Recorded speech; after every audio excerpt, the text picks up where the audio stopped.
everyone, it's time once again for a Comic Book Late Night Unlimited. I'm Captain Logan, and joining me as always is Chris.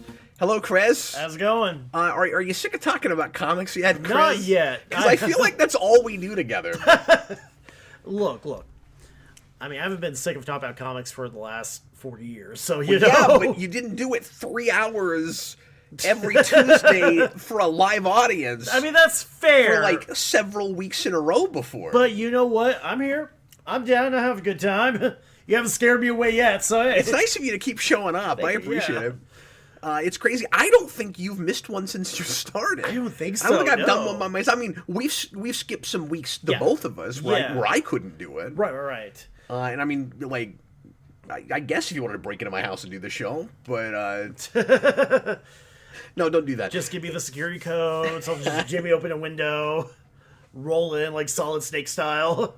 Like I pull up my phone at midnight. I'm out of town, and I'm like, Chris is broadcasting on the channel right now. Exactly. What is going on?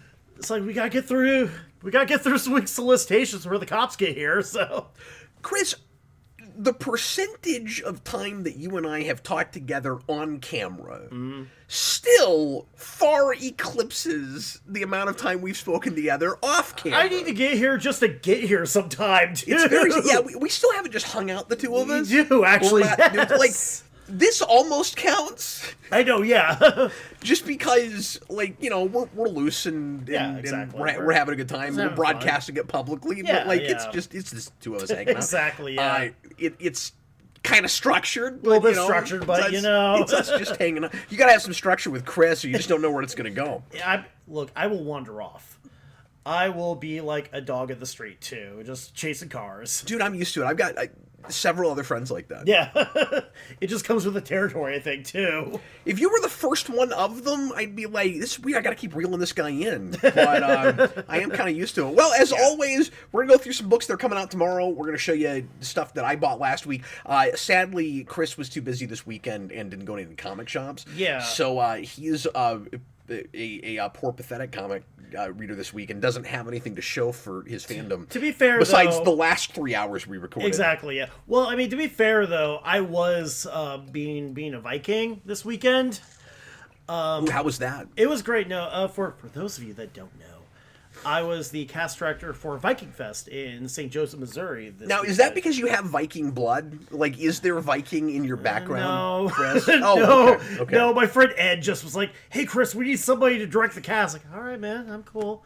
I'm here. I'm good. Chris has a lot of experience with this sort of thing. Yeah, I used... Because, believe it or not, Chris worked for the Kansas City Ren Fair for years. 5 years. 5 years. And that was his full-time job. It was my full-time job. It's not like Renfest was all year long, but he worked on it all year long. And we did a lot of other events, too. Like, we did Kegs and Eggs. We did... Wait, what is that? Did you say Kegs and Eggs? Kegs, which is exactly what it sounds like. You can't blow through that. It's an adult Easter egg hunt. Oh. With, like, beer samples. Can I be honest with you? When you said it sounds exactly what it sounds like, or it's exactly what it I didn't know what that sounded like. So, yeah. Like, Kegs and those sound like two things that don't go together. So it's an Easter egg hunt. Well, where you're getting... There's a pattern with some things tonight that you and I were talking about off camera. Right. There's a pattern of boozers in your life. Yeah. Just like really overdoing it. Well, you know... So you get drunk off your ass and you go find your Easter egg. I guess, yeah, pretty much, basically. Okay. I mean, for the most part... And you got paid for that. I got paid for that. And to be fair, though, like, wrangling drunks looking for Easter eggs was not... was challenging, let's say. I remember one time, there was this woman who was passing... Sounds like it's its own kind of Easter egg hunt. Oh, yeah, no, I remember once there was this woman who had had too much to drink. We had to get security to help her get back up. We get her back up, give her some water. Be like, are you okay? Are you good? And security's just making sure. Her friend sees her from across, like, the little segment of the festival grounds we were in, goes, I love you! Runs up, tackles her drunk friend off the bench, so now there's two drunks on the ground. Is that why you left that job? Look, I mean, look, I'm not going to say that was in the back of my mind. Oh, okay, okay. But it's funny, too, because I have a friend who works does like Meals on Wheels in Topeka now. And I guess they wanted to have an adult Easter egg hunt as like a fundraiser. And she was like, no, you do not. And like, well, no, we can have VIP tickets. Like, no, here's what's going to happen. You're going to have the VIP tickets. You're going to have the little section that's just a few inches before everyone else. That everyone else is going to get mad because they didn't want to pay the extra $20 for the VIP tickets. What's next? Adult trunk or treat? You know what that turns into? Drunk or treat. Drunk or treat. Yeah. It's drunk or treat. It just turns into like it's like a bunch of dudes in a trunk, like it's a mob movie. Too. And you know what the answer to that question is? Drunk or treat? Yes, please. Yeah, basically. It's like, no, I want both though. I mean, to be fair though, if you get too drunk, you don't get any treats. We take you out. We take you out. Your treats are the street. That's what you're doing. So you had a good time with Viking Fest. I did, yeah. It was a lot of fun. There was a wedding there too. There's a Viking wedding that Jen actually officiated too.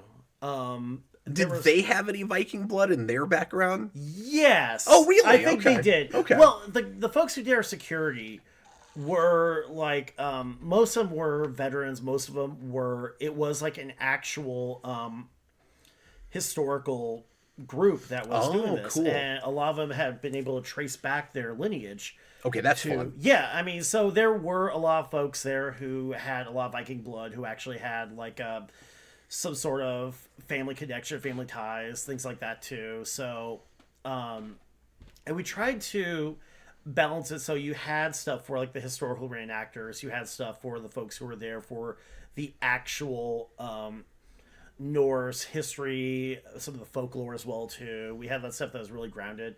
But then we had like Kid Guard, where you could go and be like, hey, there's magic.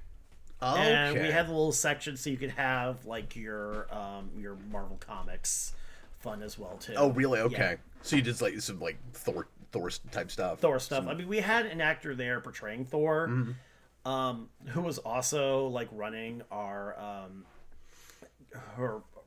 like games and stuff too. Like the whole thing was they had the Games of the Gods where Odin hosted an event and Loki hosted an event, and the way we played it, there were these four wanderers. So the Warriors 3 got shafted again, like they always do. I mean, I did name my character. Was Balder there? At least? Was there at least a Balder? There was not, although I did name my character Volstagg. Okay. So at least I had some representation there as well, too. Yeah, no Balder. That is Balderdash. Balderdash, very much Balderdash. I mean, there were a few Baldur's Gate cosplayers. Yeah, it's not surprising. There was an Astarion walking around, too. Sure, yeah. Those people probably don't even know that there was a Balder. This actual Balder, yeah. Yeah, and in the Simonson's run, even. Yeah, they don't know about Surtur. Surtur, yeah. They don't know about the time Thor punched the world serpent so hard he broke If you said Krak-a-Thum, they'd have no idea. Exactly. Yep. Well, anyway, that sounds like a really good time, though. It was, yeah. I mean, what you were describing with the more serious side of it sounds almost like Civil War reenactments and that kind of thing. A little bit, yeah. I mean, there was some of that element, too. I mean, there's going to be the folks who... You ever gone to one of those? I've never gone to one I've always been curious, too. Yeah. I mean, it's funny because I've driven by... Because the guys that are into that are really into that. Yes, oh, my God. I've known a few, like, Revolutionary War reenactors. Like, I had a history teacher who... Really? On the weekends would go and dress up like Ben Franklin. That's cool. Yeah, no. He's like, and this is where I flew my kite. And I don't know why we don't see a little bit more of that around 4th of July. Yeah, exactly. Like, it seems like that's like a cool patriotic thing to do. I don't know why we don't see more of that. Yeah. Anyway. All right, well, let's go ahead and get into comics, shall we? We found a way to make some of that comic related. Exactly. I didn't actually expect you to say there was any Marvel Thor stuff. I mean, there was a little bit there, too. I mean, there were folks who...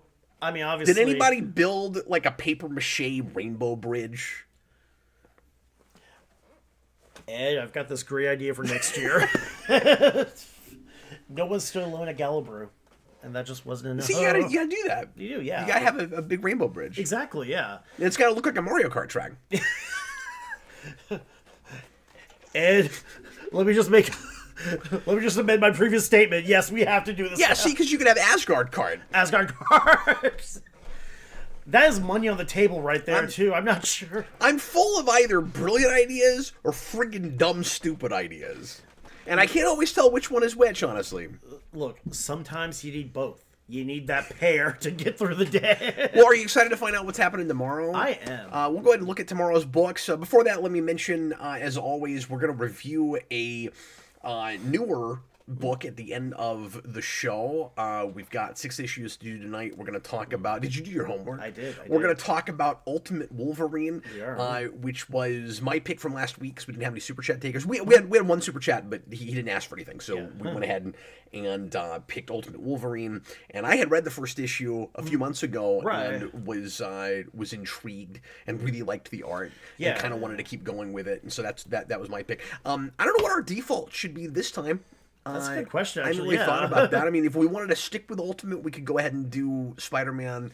Because that's another book that I've read one issue of, and it's actually about the end. I think 24 comes out next month. Right.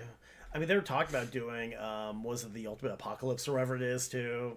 There's all sorts of rumors about, I don't know how true this is. Okay. But there's rumors about Marvel wanting to reboot their entire line, like Crisis style. Finally. Yeah. I don't know how true that is just because it's Marvel. And I'm not sure if I could see, because if I remember right, they wanted to do that with Secret Wars 2015. Braden's trying to get us to do the Cobra Commander miniseries. I'm not against that. I'm not either, no. Austin's talking about that. I know next to nothing about G.I. Joe, but I do really like what Energon we've read so far. Yeah.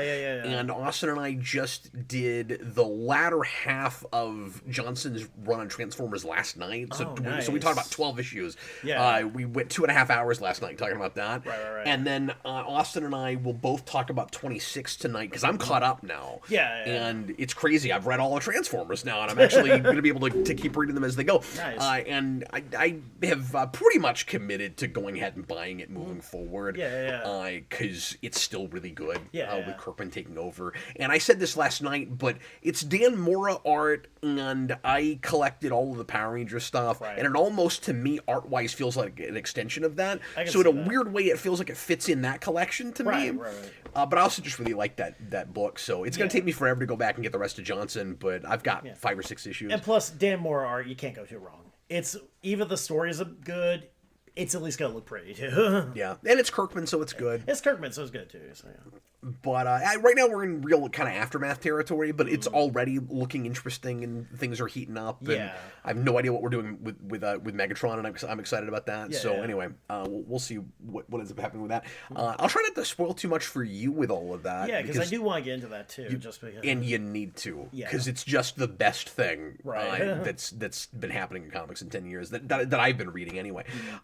But as always, if you want to leave a super chat and try to guarantee what we review next time, top super chatter collectively gets to pick next week's newer book for review. It's got to be something that we haven't talked about in the past. We're just sampling something, but it can be miniseries, ongoing, graphic novel, anything in the last 3, 4, 5 years.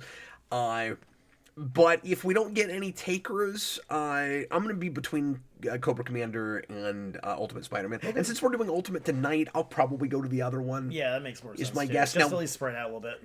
Now, I do want to mention we won't be here next week because I'm taking the entire week off for Thanksgiving. I'm going to be doing stuff with my family all week, and so I'm not. I don't know if we talked about this, but we did. I'm not gonna be broadcasting anything next week, but we'll come back the week after that, and we'll review something for you. Okay, I've actually not looked at solicitations yet.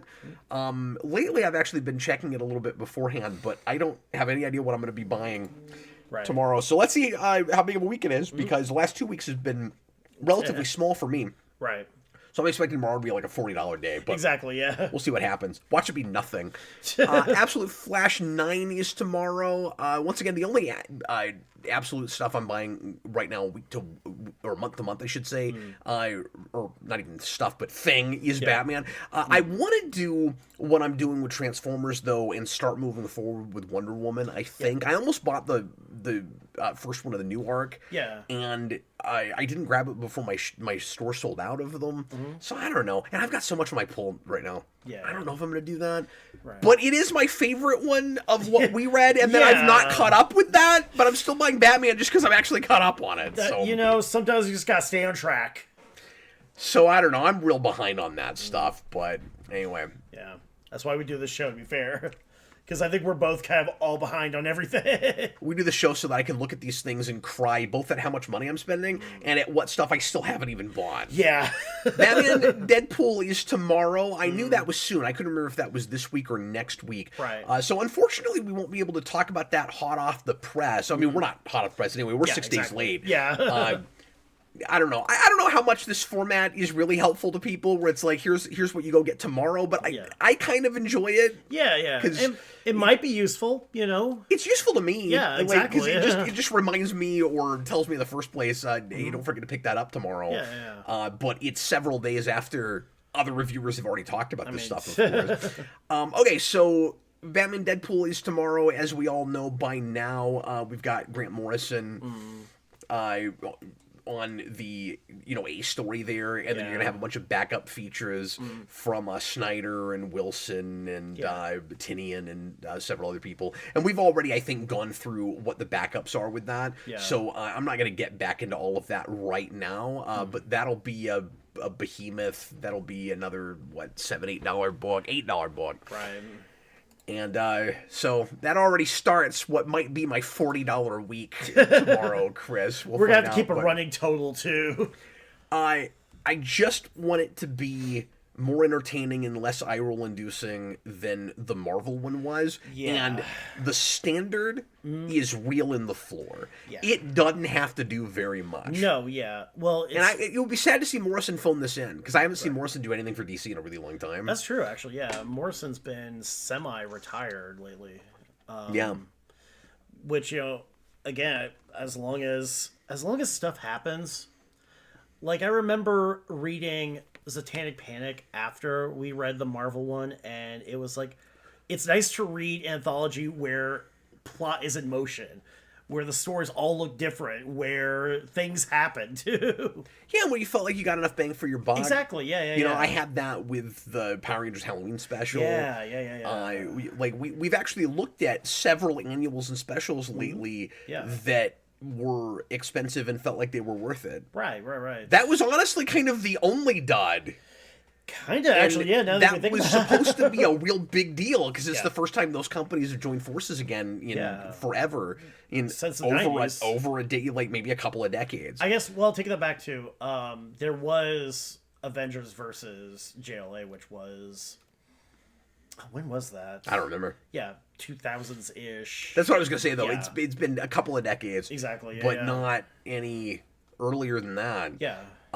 So, like I said, it doesn't have to do much, but it was kind of... It just has to do something. I think we all expected those to be miniseries in the first place. Yeah. So, like, at the start of it, it's a little bit lame that it's just a one-shot. Yeah, exactly. And then we'll have the same thing with the Batman Spider-Man one they're doing, I think, right? Yeah, and there's I'm sorry, Superman Spider-Man. And there's also the Thor Shazam, which either is just coming out or is already. I'm not sure. No. I didn't know what that. I think it's Thor Shazam. I'll have to double check too. They did a one shot for that. They were at least talking about it. I haven't heard anything about that at all. Are you sure that's not just a backup? Let me double check too. Maybe it might be. We would have heard about that and seen art by now. I guess for a cover. That's not a unless that it got announced for after. Oh, it was a digital. It was like an Infinity comic. I got you. Yeah. Okay. So here's the cover there. I was gonna say if that was print, I would have known about it by now. Yeah. So I think it was just a digital exclusive. So. Okay. Moving right along. We've got. Just if you care, World's Finest 45 is tomorrow. That it continues to meander along. I've almost bought a couple covers with that. It's got neat ones. Yeah. Amazing 16 is tomorrow. I don't know what's going on with Amazing right now, except for the whole. What we do know. Green Goblin is Spider-Man thing. It's all coming back to me, Chris. Titans 29. One World Under Doom 9. Can you believe this thing has lasted as long as it has? Oh, wow. It's bad enough. I've said this already, probably, but it's bad enough that you have an event that nobody cares about. Yeah. But to stretch it for the better part of a year is and for it to then even get a spin-off event. Like the whole Doom thing is continuing. Yeah, I mean, that in the first place felt like a tie-in to a movie that he's barely in. Yeah. And if it's good, cool, but nobody seems to care. It's it's so weird because I did think about picking that, right? Just out of just sort of morbid yeah. curiosity, because it's like here's this event that's gone on forever that nobody's talking about. It's the weirdest thing. And so I wonder if it's because it's not good, or if it's because people just really don't care about these events anymore and nobody trusts Marvel. Like there are little pockets here and there where you'll go, here's a book that's not selling any copies, and is actually kind of decent. I doubt this is one of them, but it could be because I think enough people have event fatigue to the point where they're like, I'm never gonna bother. I'm just not. Well, and that seems like such an obvious obligatory kind of concept, and we talked about this, but it's been there, done that, because it sounds too close to Secret Wars. Exactly. Even though that was 10 years ago, but for you and I, that was like a couple. It was like yesterday, a couple months ago. Yesterday was 2012. You say event fatigue, but all you have to do is spin it fresh and fun enough, like DC's done with KO, because that's worked out so far. It has. Now, absolutely, I don't know if it ultimately will. I think some people were turned off a little bit by that first issue. Yeah. But I don't know that. But I think most people are still kind of giving it a chance. Yeah, I don't think it's been like I liked it quite a bit. Yeah, but like I don't think people have turned on it or anything like that too. I don't think people are dropping it just because Batman's not there now. No, when they've got Knife Fight. They got Knife Fight, yeah. Everybody's probably going to buy that. Yeah. So, did I say Knife Fight? You said Knife Fight. Knife Fight. I said Knife Fight too, so it's okay. I wish that's what it was called, though. Yeah. Because he's got a big batleth. Yeah. And it'd be really funny if we spelled knife with the K. They should do that. That's what it should have been. Money on the table, DC. Knife Fight. Knife Fight. I'm just full of these ideas The Dark today. Knight has a dark knife. The Dark Knife of the Dark Knight. It's just a batleth. Wonder Woman 2017, New Gods, 12 is tomorrow. Again, a book that I doubt if anybody's buying. Yeah, here's the thing. As much as I like the New Gods as a concept, I'm kind of the worst because... We've talked about this. Yeah, but yeah. Exactly. Everyone's like, yeah, well, it's New Gods, but no one's got to buy their book. Like, you don't need to call me out like that. Come on, what are you doing? Swiss and Corpses is tomorrow. G.I. Joe 14. So, because there are G.I. Joe characters that are starting to wend their way into the Transformers book, and I knew that was going to happen because of Kirkman coming on to it. Right. I am probably going to break down finally and read some of that, and hope that it keeps my attention regardless of my knowing next to nothing about that property. Right. But every now and again, Austin will send me a panel from that book, and it'll look really fun, and I'm like, maybe that's one of those books that can turn you into a fan of the thing without, like, knowing all the fan service. Yeah, so, like, there will be a bunch of stuff that goes over my head. Right. And because I've been questioning with Transformers, like, would I be enjoying this book as much if I didn't know something about that series? Like, I'm very, very casual with Transformers. Right. But I know 86. I've seen some Prime. I love Transformers 1. Like love it. There's like I've seen some stuff. Yeah. G.I. Joe, literally nothing. Right, really. Like really. I know who Cobra Commander is. Yeah. That's it. I mean, I don't know anything about that. I've heard of Sergeant Slaughter. Yeah. But that's only because G.I. Joe got a board game in the same system as Heroes of the Grid. I don't know if you know that. Yes, I did know that. And I almost bought at least the core set just because it fits with Power Rangers. Yeah. Because I own all of that, and I felt a little bit weird about it, where I was like, "Ooh, now there's this part of this game I'm not buying." But like, it isn't the same game, but it is the system, and they do cross. But the vehicle thing works totally differently from the Zords, so it's a little bit weird to cross them. I can see that too. But you can. But I was like, "Oh, wait a minute." A, I don't know anything about G.I. Joe, and B, it doesn't look as much fun to paint because it's not as colorful. I guess that's like true. G.I. Joe is like a lot of fatigues, and then of course like there's a lot of characters in black, and then I guess there are some like red characters and stuff, but there's not as much color. I mean, not as much color, no, but also too, like G.I. Joe does have like the guy who's a sailor who's all in blue, in like his Popeye outfit, and there's enough you've got. Okay, I was about to say you have the Snake Eyes as a ninja, but he's all in black, so I can't really... It's probably not the best example, but at least I think... Oh, yes, of course, Snake Eyes I've heard of. Yeah, exactly. Like, I know what that guy looks like. Yeah, exactly. But is that a fun figure to paint? Probably not. I mean, that you could just like dip it in, your black ink and call it a day too. Well, that's true. That's true. And I mean, you can at least do that with all the foot soldiers. Yeah. But whatever their foot soldiers are for that game, because I'm sure they're just like generic Cobra agents or whatever. Yeah. Well, anyway. Yeah. Somebody tell me what else I should look at with that. Like, I guess there's the Marvel G.I. Joe series. Like the people Larry have said Hama... there's really good G.I. Joe. Well, yeah. I mean, there's the Larry Hama stuff too, where he basically wrote like the entire meta plot for like the action figure line. Well, and then he's back now. Yeah, he is. He's the big draw, right? Isn't he doing? Yeah, he's doing like there's the one series, and then he's, if I remember right, if I've got this right, he's doing basically a continuation with like the same numbering that picked up where the Marvel series left off.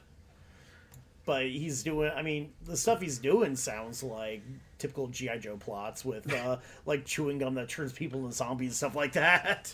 Well, you know what it is? It's like Flynn still doing Sonic. Yeah. Yep. I mean, it's like that. Like, he's still doing his thing. That might be foreshadowing for later. It is. It's a little foreshadowing. Yeah. Moving right along. Justice League Red 4, Superman Unlimited 7. So far, nothing for me except for Batman Deadpool. Yeah. It looks like Sonic 82, I'm just jumping down here, is finally coming out tomorrow. That has been solicited a couple times. It keeps getting pushed back, and I don't know why. Huh. That book has been monthly forever, and then something stalled it. And I haven't bought an issue in 3 months. Oh, wow. And I don't know what's going on with that, but my pocketbook thanks me. Yeah, exactly. It's fine. I wasn't actually keeping up with the stories with that. I can afford food now. That's good. My kids were reading it, but I was just boxing it, so... Yeah. They'll enjoy it if it actually comes out tomorrow. Exactly, yeah. Anyway, Catwoman 81. I can't believe they've let that number go on that long. I know I've said that every time we've seen Catwoman, but it is crazy that numbering is continuing. Yeah. And for a second, because this print was a little small, that is a really depressing looking cover. That really is, yeah. Jeez. I'm not going to buy that just for the cover. But because the print was so small, for a second I thought it said Catwoman number 01, and I was going to be like, what are we doing with our numbering schemes now? We don't even do... We have zeros, and we have ones, now we got 01s. It could be like those .1 issues they did back a few years ago. Dude, every now and again that'll still come back, and I'll be like, stop it. Like Predator kills the Marvel Universe 4. I don't know if that's just a 4-issue mini or if it's 5, but that has to almost be done. Yeah. Unbreakable X-Men 2, we're in our second month for a lot of these, so Book of Revelation is tomorrow. Right. My eyes are fogging over here. It's already feeling late. And weirdly, I've heard good things from a few people about Age of Revelation. I thought it looked dumb, and I don't know why anybody cares about that character. But people are saying it's the best X-Men's been in a while, and everyone's standards are so low that it's probably mediocre, but feels great if you've been reading X-Men. I picked up a couple issues I don't know. of... Did you spend money on this? I did, but I haven't read it. I did. Well, I haven't read it yet, okay. too. It's a pile somewhere. I thought, I'll check this out. And then it just sort of... Look, man, the pile grows. Look, man. Radioactive Spider-Man 2 is tomorrow. That's part of that whole line. The Age of X thing. Or the like X years later business. Yeah. So that's sometime in the future. Nova Centurion #1. Here's a new series that looks as generic as it could possibly look. Got a problem? Nova can help for a price. Oh, so Nova's taking your money now, is he? I guess I know we've talked about Marvel Copy. Oh yeah, but, a lot. I mean, when we complain about it a lot. Exactly. I was just waiting, like, okay, whoever's doing the copy here, were you doing the Vanilla Ice thing? Where you're like, yo, if you got a problem, yo, Nova, solve it. What is the group? I just haven't thought about this in a while, and I can't think of it. What's the group at Marvel that I can't even think of any of the characters on it right now? Where it's not Dial H for Hero, it's the other one. That's like you take in calls for superhero and they help you for a price, and it's got Misty Knight. Heroes for Hire. Heroes for Hire. That's what it is. Yeah. I couldn't think of it. I had Dial H for Hero in my like head. Luke Cage and Iron Fist originally. Misty Knight came in. Yeah. This sounds like the cosmic version of that. Yeah. Which, on its own, not necessarily bad concept. But no, and there was a series for that running like 8-9 years ago. Yeah, that I read a few issues of. I actually kind of liked it. Right. But that's the only reason I know Misty Knight is part of that. Yeah. This does look like such like a prog rock album cover too. It does, yeah. It's like Nova's back. He's playing the Yes hits of the 70s. So yeah, that's going to sell 5 copies. But if you happen to read it, let us know if it's any good. Last Wolverine #2. I still say the last Wolverine should be the only Wolverine, but whatever. All new Spider-Gwen Ghost Spider #4. I still think that title is a dumb mouthful. Unwieldy, yeah. Give us one or the other. We do not need both. Everything Dead and Dying continues tomorrow. Walking Dead Deluxe 125. Because we got to have Walking Dead, even though Walking Dead is over. Yeah. What else? I'm going to stop reading absolutely everything here. Like I said, Sonic 82. So that's only the second book I've got to buy tomorrow. I'm not even tempted by anything else. I don't think I'm going to try out Nova Centurion. You're not going to try it out? No. I don't know about you. I don't think I've got to do that. Fair. Spawn Dark Ages #1 is tomorrow. Oh. They're bringing this back. So I loved the original Dark Ages. Yeah. It is 2D compressed. It's kind of surprising Bendis didn't write it because he was with them at that point doing Sam and Twitch, and it reads a little stretched out like that. But I really like Covenant as a character, and so I wonder if this is that same character or if it's something different. Saxon barbarians, Harry Britain from the east and the north. The Pictish threat looms from. I've already fallen asleep. But who's our protagonist is what I want to know. One anointed by the old Celtic gods, whom the Christians refer to as the devil spawn. Well, this is a mini-series, which makes me more interested in it. Yeah. If it's not going to go on forever. At least there's a definite end. Like Gunslinger has, yeah. But I don't know this writer. Do you, Liam Sharp? No, I don't know him offhand. I guess, is he doing like... And it's a writer-artist. Yeah. He's doing both. Right. Yeah, I couldn't tell you anything he's done offhand, too. I don't know if I'll buy that in print, but I will try that at least in digital at some point. Okay, moving right along, because nobody but me is going to care about that. That's a great cover, though. It is a good cover. I've always loved the Dark Ages look. Yeah. I do kind of regret selling that figure, because I got rid of some of my Spawn figures after Spawn year. Yeah. Because I bought them for props. Well, I know you did like a massive purge of Spawn after. I did. Because... I still kept some stuff. But, that's fair.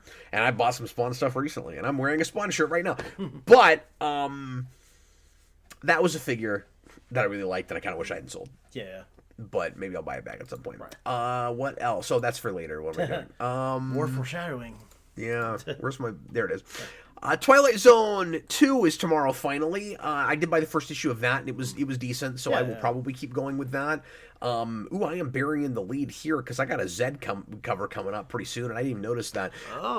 But yeah, so Power Rangers Prime 12 is tomorrow. That's gone a whole year of a series I have not cared about. Yeah. Casey Jones 2 is tomorrow. I thought the first issue was just okay, and I don't know if I will continue buying that. Right. I'm on the fence about it. I bought the second issue of Shredder and was really not impressed, so I may cool it with some of the Turtles right now. That's fair, yeah. Because the Turtles crossovers that I'm buying are good, and that's kind of maybe enough of that for me right now. Yeah. But we do have the big crazy crossover event happening pretty soon. Do you know about that Battle Nexus? I do. I've heard of it a little bit too. I could tell you like the specifics. So that starts next month. Yeah. And it's supposed to be a crazy like 40th anniversary crossover thing that, I say 40th anniversary. They're making a big deal out of like 40 years of Turtles history. Yeah. But we're actually a year after the anniversary year, so I don't know what that's about. They should have done it last year. Yeah. Whatever. But anyway, it's a 5-issue mini that is, as far as I understand it, that's weekly. And it'll come out every week in December into January, I believe. And it's supposed to just have a bunch of characters and art styles from throughout the history of Turtles comics. That'd be cool, yeah. With a lot of creators working on it. And so I don't know if it's a bunch of, like, if it's anthology with a bunch of random stories, or if it's one story all the way through it that's sort of like the why can't I think of the name of it? The 87 and 03 crossover movie on steroids. I don't know if it's going to be that or if it's just a bunch of random stories. Right. So I don't know. I'll have to check it out too. But that I am planning on. They've done like stuff recently too. Like even the cartoons they've had the. Turtles Forever. Turtles Forever. Yeah. Because I know there. Have you ever seen that? I've only seen bits and pieces of it too. You've seen bits and pieces of everything. I have. That's the thing too.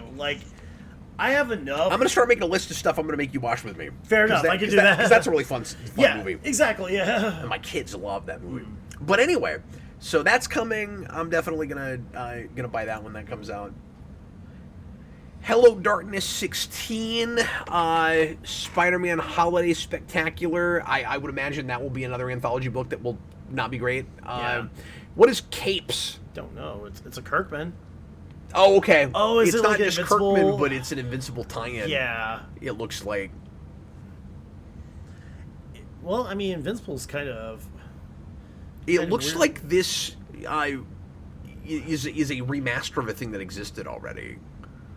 It's possible too. Yeah, Well, that's what it says. Oh, yeah. Featuring new art and dialogue. That's very strange. So I don't know anything about this. It is strange to say remaster for comics. I've never seen that. Exactly. Yeah, you don't see remakes like that with. Well, I don't think it's, but it's not a remake. It's using what's there already and then adds some stuff. That's odd. Yeah. We have seen some things where you go back to really bad '90s comics and you take all the dialogue out and you try to make it make more sense. Yeah. But it doesn't sound like that's what that is. No. Yeah. Anyway, so now my pocketbook is getting emptier. Space Ghost is tomorrow. I was waiting for that. Ooh, I love that cover. I mean, I always love the cover, but these are those two rival species I was telling you about from last time I read Space Ghost. Yeah. And we're finally getting a two-parter this year because everything's been one and done so far. No. So I'm excited to see the epic conclusion of the shark people versus the whatever they were. Yeah, I forget now, but it was cool. Anyway, I got way too much stuff in my brain right now, trying to keep all the stuff straight. Yeah. Scroll back. Okay, moving right along. Starship Godzilla is tomorrow. Has Austin talked to us about that? I don't think so. I don't remember him mentioning the first issue of that. Yeah. Viking Moon. Have we talked about this? That was my weekend. Werewolves versus Vikings. It feels like that's all you need to know. You know what? I'm sold already. It's probably about all you need to know. Exactly. But that might be cool. That sounds more like a you thing than a me thing. Yeah. And then Turtles Power Rangers 3 is tomorrow. Look at this cover. That's great, yes. Oh, that makes me happy. Lord Zed there. I'm so excited about it. Now, why on earth would you buy anything but the A cover? This is one of those where I don't even care how good the variants are. I love me some Shredder too, but still. Although I gotta say, this is one of those rare cases where I might find myself buying two covers. Because you got this face-off happening. Oh yeah. With Zed and Shredder. Yeah. And that might, or not face-off, but Shredder's like Zed standing in the background. Yeah. Because he's kind of serving the Shredder in this book. Oh really? Or no, is it the other way around? I imagine it'd be the other way around. I think it's the other way around. Yeah. Because it's more of a Shredder level than you. Shredder's kind of having to be his minion, but he's not happy about it. That's what it is. Yeah. Anyway, and this is pretty good too. God, I'm gonna have a hard time not collecting Power Rangers Turtles 3 number 3 covers. Just go to your shop, ask them to rip off the cover. It's like you got a book you're willing to sacrifice. There you go. God, those are exciting. Yeah. Well, it's nice that there's something Power Rangers that I actually get to buy right now. Exactly. Yeah. Because the main book just ain't doing it. Yeah. Harley Quinn, Elvira, because I'm sure bunches of people care about that. I mean, look, folks love their Elvira. And then we've got Creep Show, which we've heard good things about. Lost Yeah. Fantasy, No Man's Land. So we get into all the indie stuff. Marion Heretic, Vampirella 6, Lazarus Fallen. Terminator Metal has great covers. I'm not in love with the interior art. I almost tried out the first issue of that. Right. Star Trek: The Last Starship is a concept that should be cool, but I just couldn't get excited about it. Right. So I didn't deal with that. But I am buying that Voyager mini. I am really liking that. Yeah. Lion King #1 is tomorrow. I don't know if I mentioned this when it was solicited, but it actually had pretty cool looking art, and I thought it was interesting that they're attempting stories like just after the movie. Yeah. I believe is what that is. I mean, the cover looks cool, at least, too. Kind of like how they've got Simba's mane blowing in the wind there. Yeah, no, that's great. Yeah. Well, Mufasa, but yeah. Actually, is that... Well, I guess, is it before or after the movie? Is it... Well, I think... Is yeah, it... no. Now that I'm reading this, it's just before it. Okay, because this says stories with Mufasa and Simba. So I guess, with Mufasa. What I thought they were doing was... Because I thought what I had read was that it was after, but apparently not. Yeah. I thought it was a story set after, but they were just... like banking on movie imagery for the cover for the first issue. So like I was taking no shock in the fact that we're seeing Mufasa on the cover. I guess that's fair. That means that he's not dead. Like Mufasa's back. He's bad. I have not bothered with any of the Disney comics. I'm actually a little on the fence about that one because I just really like Lion King. Right. And my kids would probably read that. That's fair. I mean, and they've done way too much like prequel and sequel material in movies and stuff. I mean, But that looks a little more authentic and more what I would want from that. So yeah. I don't know. I might buy that first issue. I mean, I know there's I got a lot tomorrow though. I've heard that some of the straight to video, straight to DVD stuff has been okay too, just as far as like spin-offs go. None of the stuff I saw, and I thought Lion Guard was awful. Oh yeah, I saw the pilot for that, and that was kind of a bunch of nonsense to me. Yeah, I don't think I've even seen the pilot. Yeah, I didn't like that at all. I mean, I've heard okay stuff about Lion King 1.5. That's all about like Timon and Pumbaa. It's just stuff. goofy. Yeah, it's fine. Yeah, I mean, I get why people like that. Yeah. But, it's on par with Return of Jafar, I guess. I mean, the animation's nicer. Yeah. I mean, the songwriting is about on par. Yeah. Then Rafiki's got his stupid like singing about love song with the hearts everywhere. Oh yeah. I think that's that movie. Did you ever watch the Aladdin series? Yeah. Yeah. I mean, I thought that was pretty good too because I remember Return of Jafar came out. I was the TV shows had a better track record than the direct-to-video movies, which is weird. Like, I wasn't a big Timon and Pumbaa fan. It's just not my thing. Right. But, like, it was well made. I mean, it was solid. Yeah. So and it started with the Little Mermaid show, which was actually quite good. I never watched the Little Mermaid show for what it was. Yeah. But yes, the Aladdin show was the best of those. Yeah, I just remember when I was a kid, I had like Return of Jafar, and I mean, my little 8-year-old brain thought it was the best thing. Like, more Aladdin, wow! And then I started watching the series, like, oh, this is much better. Yeah, it's weird. It's weird how their TV shows were so much better than their crappy sequel movies. All right, well, let's go ahead and get into books that we bought last week. So I'm going to bring in Austin as soon as he's ready to talk to us, and we'll let him go through his books. I think Austin and I have... This is the part where I stall. I think Austin and I have actually a surprising amount of crossover this week. Because I know he's reading... Assuming he's caught up. I know he's reading Kryptonite Spectrum, and I know he bought Turtles Godzilla and Transformers 26. That is all of what I have, except for Spider-Man 94 #3. So while we're waiting for him, I'll just talk about that really briefly. Oh no, he's already coming in. I'll do this later. Austin's like, nope, sorry. He's like, no, you don't get to talk about that book that nobody else is buying. Cap, don't do this to yourself. People bought the first issue probably, and then they were like, I'm good. Yeah, I mean, There he is. Hey, yeah. What's up? Good evening, sir.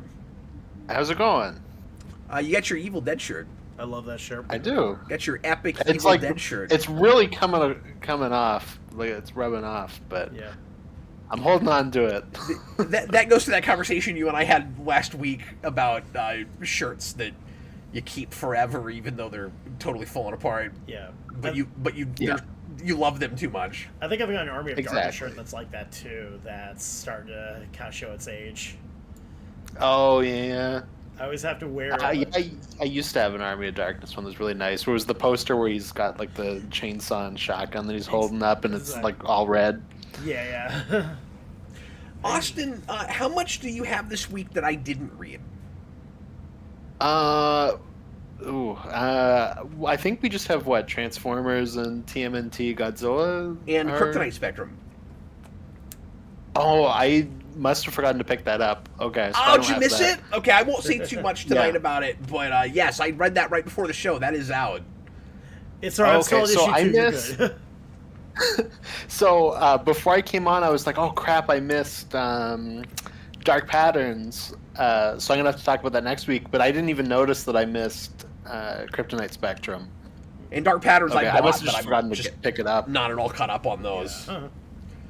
And I'm not caught up on Kryptonite Spectrum. I think I've only read the first 2 issues. Oh, I thought you read 3. Did you not? Not yet. No. Oh, okay. I don't feel so bad So I'm now, behind. too, eh? I'm trying to catch up. It just gets more insane. Oh, wonderful. And like No, and I love that book. in a I'm really I'm fun so way. behind Like on it. it's great, but like they step up the weirdness, man. Every issue. What issue is that? Like which number? 4. We've got Okay, I we've thought got so. one more left. One more. Okay. Yeah, no, I got to catch up on that. So next time I can talk about that a little bit and Dark Patterns, if I have time. I've got a crazy week for next week. I got like 12 books. Yeah, I have a lot. Too. I don't have that many, but I have a lot. Even more if I buy Lion King. You gotta buy Lion King. I might do it. Do I it might for do it, Austin. Mufasa. See, I thought you were just gonna make fun of me for buying that. No, I'm definitely not being sarcastic. Gonna buy the Lion King. Dude, I have kids. Leave me alone. Look, my kids love Jungle Cats. Okay, leave me alone. Jungle Cats would be like the best like dollar store knockoff of the Lion King. It's like, sorry kids, we can't see Lion King. We can only afford Jungle Cats. It's the DreamWorks movie the same year. I was gonna say the Asylum Pictures movie. Be like if Oh, you made there a you book go. called Jurassic Circus. Jurassic Circus. Cretaceous. I would Triassic. totally watch Jurassic Circus. Yes. Well, Austin, what else do you have this time besides the 3 books we both read? You can knock those out. We can talk about ours together. Well, only 2, but Oh, I guess just 2. Yeah. Yeah, I have a really short week. I only have 5 books, so I don't have too much going on. I only have 4. Oh, okay, so not too That's bad. what I'm saying. I didn't have a big week Yeah. last week either. So do you want me to end with the ones that we have together, Yeah, or do you want to yeah. jump into one of them? Okay. So the first thing I have is Predator Badlands, which was the one-shot prequel comic, and it's very much a one-shot prequel comic to a movie. It's fine. Like this, I have nothing against it or anything. It's just kind of just exists.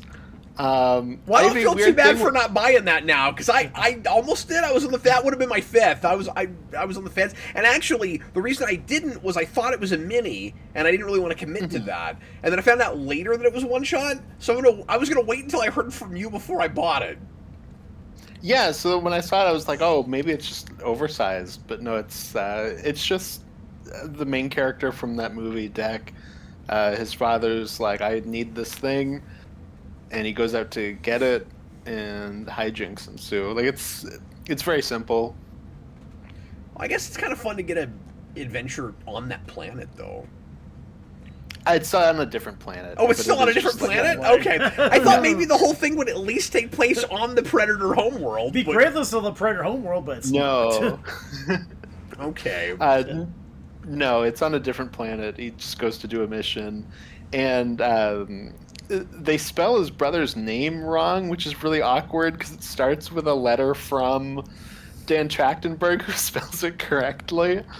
So it was like, oh, that's a little awkward. That's weird. How's the art in it? It looks pretty good. Yeah, it's not like mind blowing or anything, but like I thought it was fine art. Okay. Well, you're not selling me real hard on it, given that I'm not a Predator collector in the first place, but I love that movie. No, I mean if you really love that movie and you're like I need more Deck, like sure it's fine. you don't need it, but like I'm probably not gonna buy if that. you really need to have more of him. I'll read it at some point in digital, but I'm probably not gonna buy that. If you just need, You'll like, read a it and be solid- like, oh my god, this is the greatest comic I've ever read. What is he talking about? open the first page. even better it than starts Iron Man 2. glowing. You hear like a choir in the background. Exactly, like heavenly light shines down. Exactly. You're like, this is beautiful. And like the very first page, it's like a greeting card with a speaker in it, and it just goes. And I'm like, oh my god, that's the greatest comic I've ever read. How did you not tell me about the Predator sound effects? Yeah, they put it in the book. It's one of those things where there's like a little speaker when you open the page, it makes the noise. They used to have those back in the 90s too. Remember like the kids' books that Yeah. you push the button, play the little sound Oh, effect? they still make those. They still make They those. still make those. Oh yeah. Yeah. Speaking of spelling things incorrectly, though, because I had 2 typos. That's not this where I week. was hoping that was going. I was really hoping you were going to yeah. be like, speaking of books that make sounds when you open them. Yes. Books that make sounds. I know. It's what I get when I read digitally. I don't get those sounds.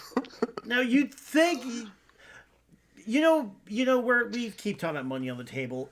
Digital comics that have like sound effects. Where's where that? Exactly. Yeah. Yeah. Do it, yeah. Or We like, had them in the 90s with CD-ROM comics. Exactly. Do you remember yeah. this? I do. Where you'd have I had a couple Spider-Man ones where Yeah. you'd be reading the comic and then you'd have to press a button on a panel that would either just do a dumb sound effect or would actually show a really low res, low quality clip from the 90s show. No. Yeah. It was great. Oh. Or just a Spawn comic where you put the volume up and it plays like a Korn album. Anyway, sorry, Austin, go ahead and give us your next A one. bunch of old Vertigo books. It's that okay. just go Nicholas wrong. Bodo just asked me a question too, so I can answer this. He just said, "Do I agree with him that the Predator race is easier to flesh out than the Alien?" Yes, 100%. It's much easier to franchise than Alien is. Yeah, of course. Well, it helps that they're a self-aware species that has a culture. Yeah. Yeah, exactly. But my next book is Mr. Terrific Year 1, number 6, which also had a typo, which made me laugh, where they spelled world wrong. I was like, because I read that in Predator Badlands back to back, so I was like, oh, I'm in a rough spot this week. Just, all of my books have typos. But that was the end of that miniseries, and it was pretty fun. The art in it is really cool, where we start to get into the apocalypse stuff, and they just straight up recreate the ending of Ghostbusters, which was weird. You sent me that panel or that page, yeah. Am I right? Like Yeah. it just straight up is like almost word for word. No, it is. It's really weird. It's really weird. All it's missing is don't cross the streams. Yeah, well, it basically is that because before that he says, "Don't electric blast my T-spheres because it'll like blow up the city or whatever." Or no, it's if it's like next to this reactor, that's what it is. It'll blow up the city, and then he's like, "Never mind, do it." But no, and they recreate the Superman joke, but not as good. Where because he's hanging out with Black Lightning, and he says something about like, "Oh, your balls," and he's like, "No, they're T-spheres. They're not balls."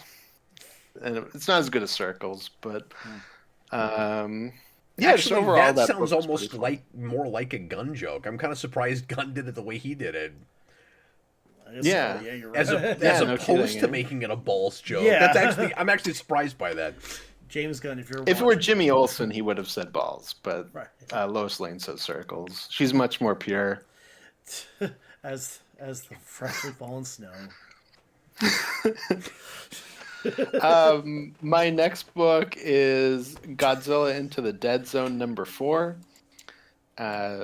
This is a story of a girl who cried a river and drowned the whole world. This is about thank you. This is about a young girl who goes into the Dead Zone, which is Godzilla Mad Max in this new shared universe, and she gets hit by radiation and becomes a giant person, and she's crying and drowning out everybody with her giant tears because she wants to find Godzilla because she's in love with him. And then they get What?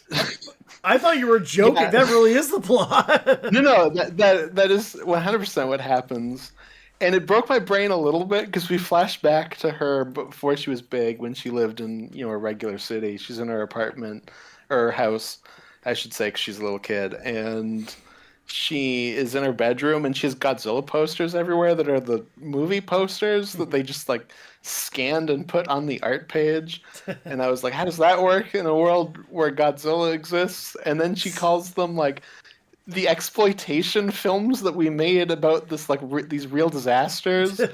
But one of them is the poster for '98, which like really breaks my brain. 'Cause it's like, why did we make this exploitation movie that gets everything wrong? I mean, I guess that happens, but like, I don't know. It was very weird. That is But really, yeah, really delightful too. Well, I think having not read it, I think the easy explanation for that is if most of the Godzilla attacks happen in Japan, this is America being ignorant and not understanding it. Oh yeah, it's one of Yes. those. Yeah, And then they're just That makes guessing at sense. what it would be like if it happened here, but they don't actually understand the creature or what it looks like or what it does or anything. Mhm. This Yeah, is my new exactly. headcanon now too. Next time I watch Godzilla '98, I'm like, oh, this is just a really, really offensive exploitation movie. Yeah, and I thought that was like a fun explanation for why you would have Godzilla movies. But yeah, we kind of just hang out with this little kid who talks about how she loves Godzilla and wants to find him and wants to marry Godzilla. She's 13, so she like doesn't understand anything. Me too, child. Me too. And yeah, exactly. And then it ends with her being swept away by cultists, and now we got to go get her. So we'll see where that goes. That I hate it when that happens. I know, right? Yeah. At least she didn't actually drown the whole world, because that would have been absolutely terrible. So clearly Godzilla's gonna rescue her in some way, right? Like on I accident don't know, or 'cause otherwise. he's not been in that book at all, so Oh. like I would think maybe not, but Is it possible that he's not even in the book? Like ever? so he was in one panel last in issue 3, and that's I think it. Oh, weird. So yeah, It's not a book about Godzilla. It's a book about Godzilla as a concept. exactly. Well, we've done No, that and our with main character is like everything. half human, half Godzilla creature. Oh, But weird. Well, because for a second, the way you were describing it, it sounded like it could have been like that. What is that book called? That Batman book about like the supposedly real life, like Bruce Wayne, the kid that like grows up wishing he was Oh, yeah. Batman. You remember that? so I've not read that one, but we reviewed the Superman one. Yes. Oh, That's yeah, true. I know Because we the do this with Superman everything. Like that seems like a thing that we should do with Godzilla. And then I don't know how you do Old Man Godzilla exactly, but we've done that with everything else. So. No, and I mean this book just straight up is like very Old Man Logan-y. Not in the old man aspect, but just in that it's like very R-rated, Mad Max Yeah. mixed with like Godzilla IP. Oh yeah, because you were describing So, like- like a dystopian future. Yeah, it's like this weird thing like, where this like one post-apocalyptic? section of America's been like destroyed by Godzilla, so it's been kind of walled off, and now it's this weird dystopia inside. And oh, which reminds me, because this made me laugh. The little girl has a, because obviously the name of the book, this place is called the Dead Zone. The little girl that becomes a giant has a T-shirt that says "Bush did the Dead Zone," and that made me laugh. There was just randomly this Bush did 9/11 joke. Yeah. I was Child, like, that's you so gotta Wow. read it. See, if this came out in like '02 or '03, that's like too timely and irritating. Doing it 25 years 20 years later, it's after the funny. fact, yeah. Like now it's funny. Well, yeah, it reminds me of like the Plinkett joke, where it's like 2009 or whatever, and he's like, "Oh, this economy with Bush in the White House." It's like right after he's out. Yeah. Yeah, exactly. Exactly. But yeah, and then my last two are the two that we had, so you can pick which one you want to tackle Well, first. since you just did a Godzilla book that doesn't have much Godzilla in it, let's do another Godzilla book that so far doesn't have much Godzilla in it, and do Ninja Turtles X Godzilla, Cross Godzilla. I actually assumed that this was Ninja Turtles versus Godzilla at first, and so far it feels like it could have had that title. I'm kind of surprised they didn't. Yeah, go I with think that. I just assumed it was that too, but I guess you're right. I guess it's not. Which makes me think that they'll team up with him very quickly for some reason. Because the setup is, of course, like all these monsters are coming and we've got to stop them. And so it sounds like a versus thing.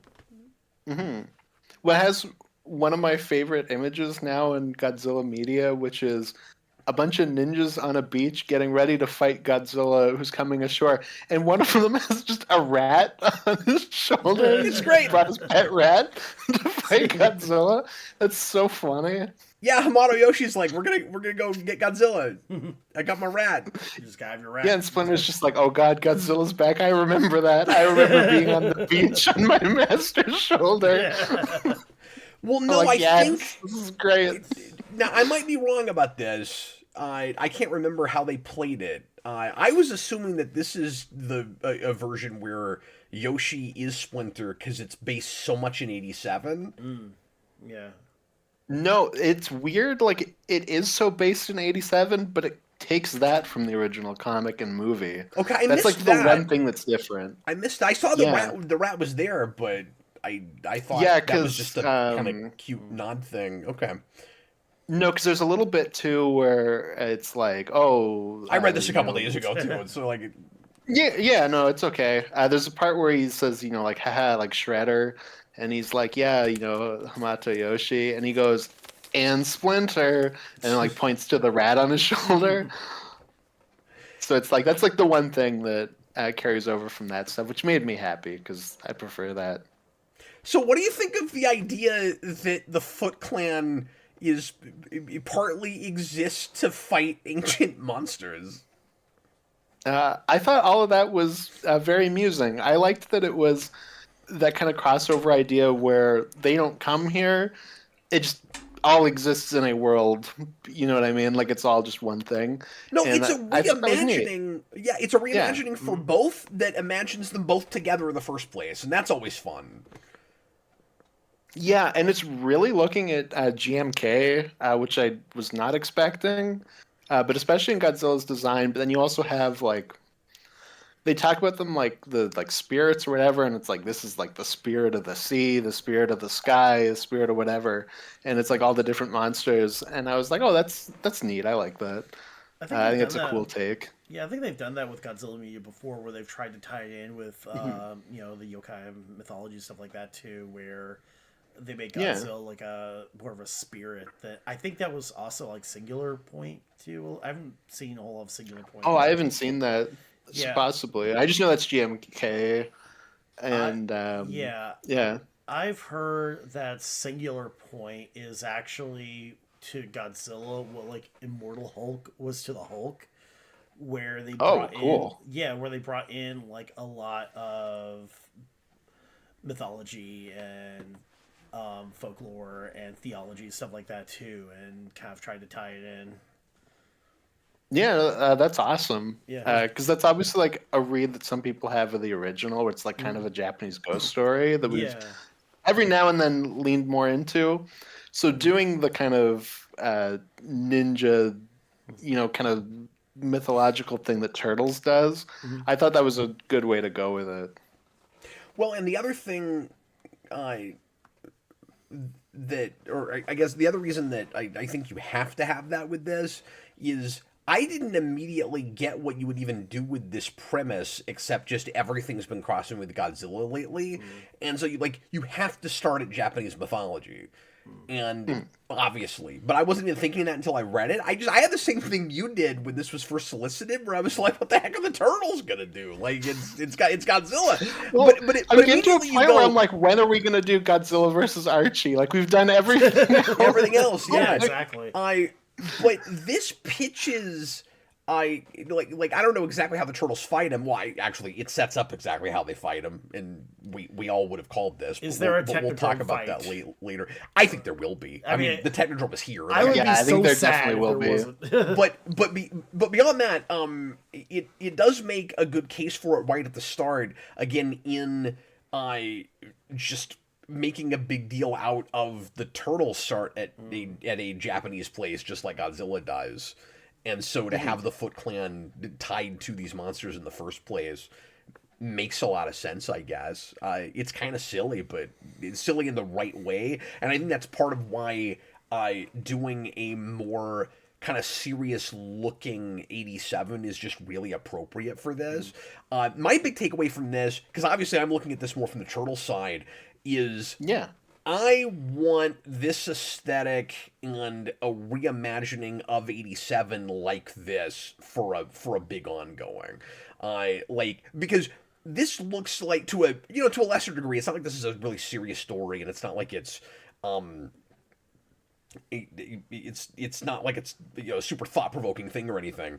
But this is making a really great case for doing the Skybound Transformers thing with Ninja Turtles, which isn't exactly what IDW Turtles did with it, because that's such a mix of a lot of different things. It's going back to Mirage and everything, and this has a lot of Mirage, or at least a few Mirage nods and stuff. Like you've got a Casey Jones that's not really the 87 cartoon Casey. He's more like the traditional comic version. He says Goongala and stuff, but I like he pulls a knife on someone. Yeah, they do more violent, adult subject matter stuff in this, but then you still have the Shredder Krang dynamic, which you've not really had much outside of 87, and you've got April with the jumpsuit, and they're clearly looking at that first, and so it's like the Skybound approach in that it's taking the cartoon show and all of the aesthetic of that and all of the trappings and then just making it a little more serious.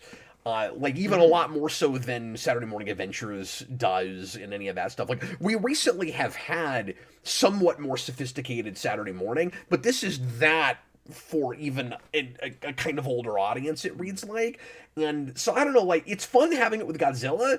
I just wish we would flat out reboot, and that's what it was. And I love the art in this. It's freaking gorgeous.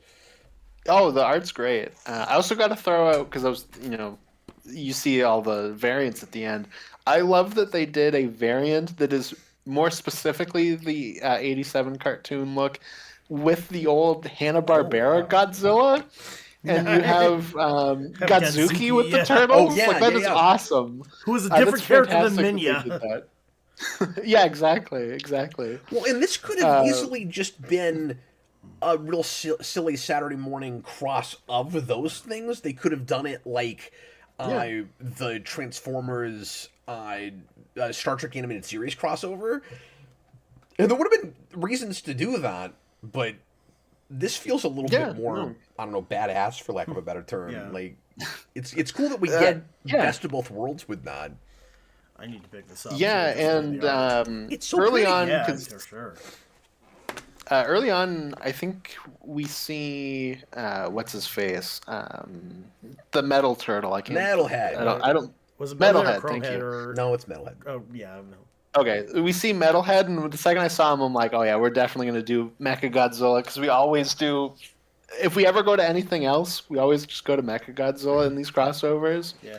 And then we immediately go, here's all these other monsters. And I was like, yay. Well, and more than that, really exciting. There is an almost obnoxious tell that they're going to do a Mecha Godzilla version of Metalhead. They're going to do like a Mecha Turtle thing because I don't know if you caught it, Austin, but they make a big deal out of Metalhead wants to go with them to Japan, and they can't take him because he's too big. So Donatello says, I'll bring your CPU with me. Yeah. So then that, yeah. 100%. Check off CPU. Okay, there. so like I know what we're doing with that then. But because he's always like the one thing we go to, I've started to roll my eyes where I'm like, okay, like yeah, Mechagodzilla is the only thing we can do. Yeah. So the fact that I'm also getting King Ghidorah, Mothra, Rodan, and Anguirus, that makes me very happy as a Godzilla fan. No, I thought this was really as a Turtles fan, I'll be more okay with that because it is the obvious thing to do if we do a Technodrome thing, right? Because I do certainly want that. And the other thing we almost have to do is Giant Krang, and when I was thinking exactly that too. Well, I was thinking Mechagodzilla with Krang, like in him. And then they both steal the Statue of Liberty. They won't do that because they're setting up a giant metal head. So unless Shredder and Krang also build their own, I think it's a lot more likely that they just giantify Krang again. Well, I could see the Turtles getting into a giant metal head, and like that's like their way of fighting, like almost like a Zord or whatever. Like they get into their big metalhead suit. I feel like it could be that way, but well, that's what I'm saying they'll do. But that's why you wouldn't have a Krang in it. No, but I'm saying because like I think they're also going to do Mechagodzilla. Like they'll do like the giant metalhead and Mechagodzilla. Oh, maybe so. Then, I kind of thought they would just have the turtle as the stand-in and not do Mechagodzilla. I mean, it's possible. It's possible. Anything's possible. They're setting up so many monsters that there's a bunch of other. It would make sense for us to come up with a lot of different ways for people to get giant. Yeah, well, I feel like you want to get in some of those Godzilla things, and then you also want to have like the big turtle stuff too. So, absolutely. But I will say, because I've been reading, all these Godzilla crossovers, I think this is easily the best one right now. It's really good. And that's high praise because you weren't even sure if you were going to get it. Yeah, I was just like, I don't know. I have a small week. I'll get this, I guess. I don't really care, but we'll see. And it was a lot of fun. I liked it a lot. It's surprisingly not phoned in because some of the Turtles crossovers have been. Yeah. Obviously, some of the Godzilla ones have been. I haven't read as much of that, but that easily. I don't know. Like, there's just a bite to it that I was really kind of shocked by. That I also had with the new Power Rangers Turtles #1, and we've done that two times before that, and this new one is like a lot more exciting. And the second issue I was a little more down on, so hopefully this stays interesting. Yeah, and I don't know. Like, I know Tim Seeley's done a bunch of Godzilla stuff. I don't know if he's done much Turtle stuff, but Not that I know of. Yeah, I know. Yeah, I wasn't sure because obviously, I don't know Turtles super well, but I was like, this feels like a guy who just loves both of these things and just really knew how to blend them together. Well, he needs to be allowed to either flat out reboot IDW into something like this, or do this kind of take as a new ongoing where I can jump ship from IDW because it's very played out, or Skybound needs to get the Turtles license and not cross it with the rest of the Hasbro stuff. One of those two things needs to happen because I would really like to see Hasbro get that. Like, sorry, not Hasbro. I do not want to see Hasbro get the Turtles license. I would really like to see Skybound get Turtles and Power Rangers and not cross them with the rest of it. Right. But still have that level of storytelling with them. I really want that, and I'll never get that because if I get it, they'll cross it. Then none of us will be happy. But when Turtles, I'm more fine with crossing over, but I also don't need that. But if they did it, I wouldn't mind. Like, it's like, that's fine. I'm with you. It's fine. I don't do that with Power Rangers. I mean, I could see. I don't want that with Power Rangers, but I think Turtles works more because it's also an 80s cartoon franchise. Like, obviously, that's not where it starts. That's Yeah. true. I mean, I could see But Turtles with all G.I. three of Joe. those have that connection. You're right. Power Rangers is Yeah. weird because it's live action. Yeah. Although they Yeah, did, it's like an odd man out. they've done like a Turtles Power Rangers crossover in TV before when Yep. it was the Right. Space. Yep. Space. I can't remember what the Turtles series was with Venus de Milo or Right. whatever. Oh yeah, Next Mutation. Next Mutation. Yeah. Yeah, exactly. You can do that crossover. That's just its own little universe. But yeah, I was gonna say like I could see you doing like Ninja Turtles with, like G.I. Joe. Or Yeah, like I could see that fitting, but like I said, I think it's just because they're all 80s cartoons. So you go like, okay, there's like kind of a connection here. I know Turtles is starting while those are starting to fall off, but like they're still on at the same time. Well, and nothing feels like it contradicts anything else. Like Turtles, to a lesser degree than a Scooby-Doo, crosses really easily with almost everything. Yeah. And I know I've talked about this recently, but the big problem with Power Rangers and Transformers is that they're kind of too similar in certain ways, and so then they have kind of like competing mythologies. Where it's like I don't really want all of the big cosmic Unicron stuff and also the Morphin Grid. I have a real hard time reconciling all of that together because one will eat the other one. Like at some point you would end up making the Morphin Grid either take over the whole thing or you would supplant the Morphin Grid with something in Transformers, and so I can't have that. It'll hurt somebody's feelings. Like yeah, you'd have to work. No, and I just see Turtles like it's like it would just be Turtles except maybe like the Technodrome runs on Energon, but like who cares what kind of fuel the Technodrome runs on? Yeah, no, that's whatever. It's like the Graham Morrison quote, You know what I mean? who cares who puts air in the Batmobile's tires? Yeah, exactly. Like it's like whatever. Well, and it's important to note that we have already done Transformers and Turtles crossing when IDW had them both. Oh, true. We've Yeah. not. One of the only things we've not crossed is Power Rangers and Transformers. And if they wanted to do the, intercompany thing with it, as just like a fun mini, that's whatever. I just don't want it to be like regular canon. Is all I'm saying. No, it But, gets like, wonky. If they want to do the interdimensional thing, that's whatever. We do that with everything. But anyway, well, Transformers 26. I actually read this. I'm caught up now. It's so exciting. Yeah. No, I reread 25 today as well because I started this and I was like, okay, I'm clearly forgetting things from 25. I'm gonna go back. That just felt weird. Like I just did 13 through 24, and then like that was part of it where I'm like, I feel like I've missed something even though I've technically read it. Like, so that just kind of threw me off. Yeah, 26. It was good. I liked it. Do you feel like Kirkman's getting enough done in an issue so far? Like, yeah. I would say so far. I mean, it's one of those things where he's got to, handle all these different subplots at this point. But like, I feel like he's progressing what needs to be progressed so far well enough. So far, my only thing, and it's like minor, but I had it especially in this issue, is I feel like the way he writes Soundwave, it's like Yoda in the prequels, where it's like, Yoda in Empire Strikes Back, like every now and then would do the reverse word thing, and then you get to the prequels and it's every sentence.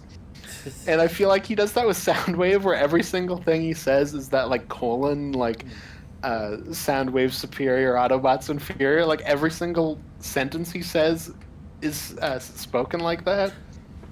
And I'm like, that's kind of wonky. well, and it's weird because Johnson wasn't doing that. That's what I mean. So it's like, is that just how you write Soundwave? Like, is it just because he's like a prisoner right now? I don't know. We'll see. What I'm really liking about Kirkman's run so far is that he's almost perfectly handling the handoff where he's going his own way and immediately continuing threads that were left dangling. and I really appreciate that. He's not making us wait on much of anything. And we talked about this last night, where you've got a couple. Actually, there's one big one that we didn't talk about yesterday. In our 2.5 hours, somehow it never came up.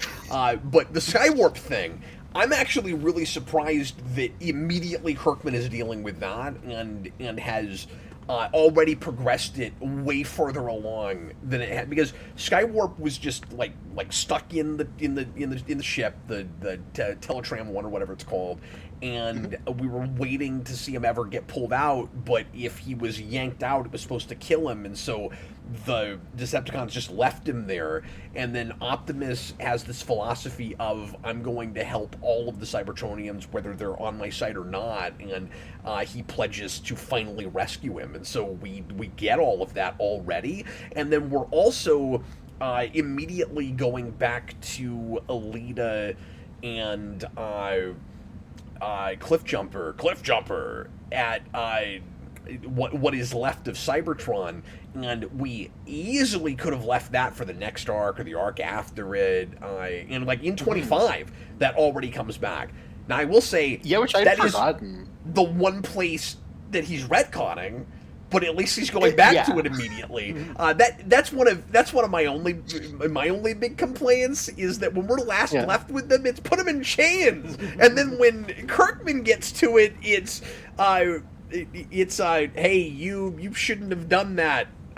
You shouldn't have. I don't want to spoil too much for people that haven't read it yet, but you shouldn't have helped Optimus. You need to help us here on Cybertron. And it's like, no, you were going to make him a prisoner. What do you do? And then he treats it like this almost big, I don't want to say reveal, but just big moment where he's like, Optimus Prime is now our enemy. And I'm like, yeah, I got that. Like, I don't know. I already kind of got that.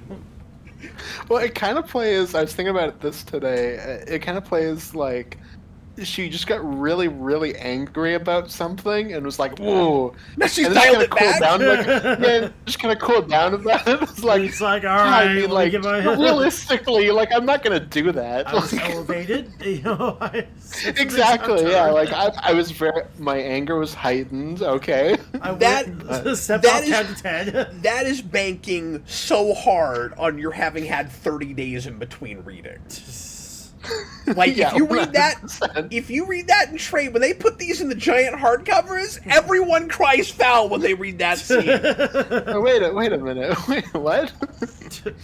Between page 22 and 24, it's like, all right, I had a snow cone, I had a popsicle. I like the government politics in it quite a bit so far. It's maybe kind of the obvious thing to do, but I think in the right way. And I like that, like, the reader has to know that Optimus is being a little bit naive in trusting the, typical government agents that just have, their own interests at heart, but are offering, kind of the moon. So it's that situation. But I like that in this issue, because Kirkman's only been on it 2 issues. I like that right away. We're showing the reader, especially that hasn't met this guy before, because I know that he's in another book, that he's doing conniving things behind the scenes. Like, you see him do something really awful right away. So I'm glad that happens. Oh, that guy, he's only in this book so far. Oh, is he? I thought he was probably one of the other, like, either G.I. Joe characters or somebody in Void Rivals or something. No, so the G.I. Joe stuff, it's more, there's G.I. Joe things that have connected into Transformers, but they're not in the G.I. Joe book yet.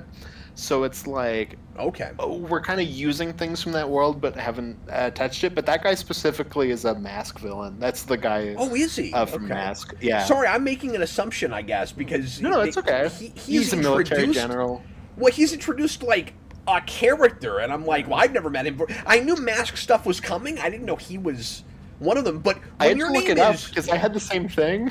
I was about to say, like, this is somebody I don't know who he is. Mask in the last 20 to 30 years too. Like but I'll tell you why Optimus is so completely naive. The man's name is Mayhem. No, he is straight up a toy villain. That's great. Of course. Of course, the Decepticons are gonna deceive you. I've seen Bumblebee. I know John Cena said, "What's up?" Exactly. They're called the Decepticons.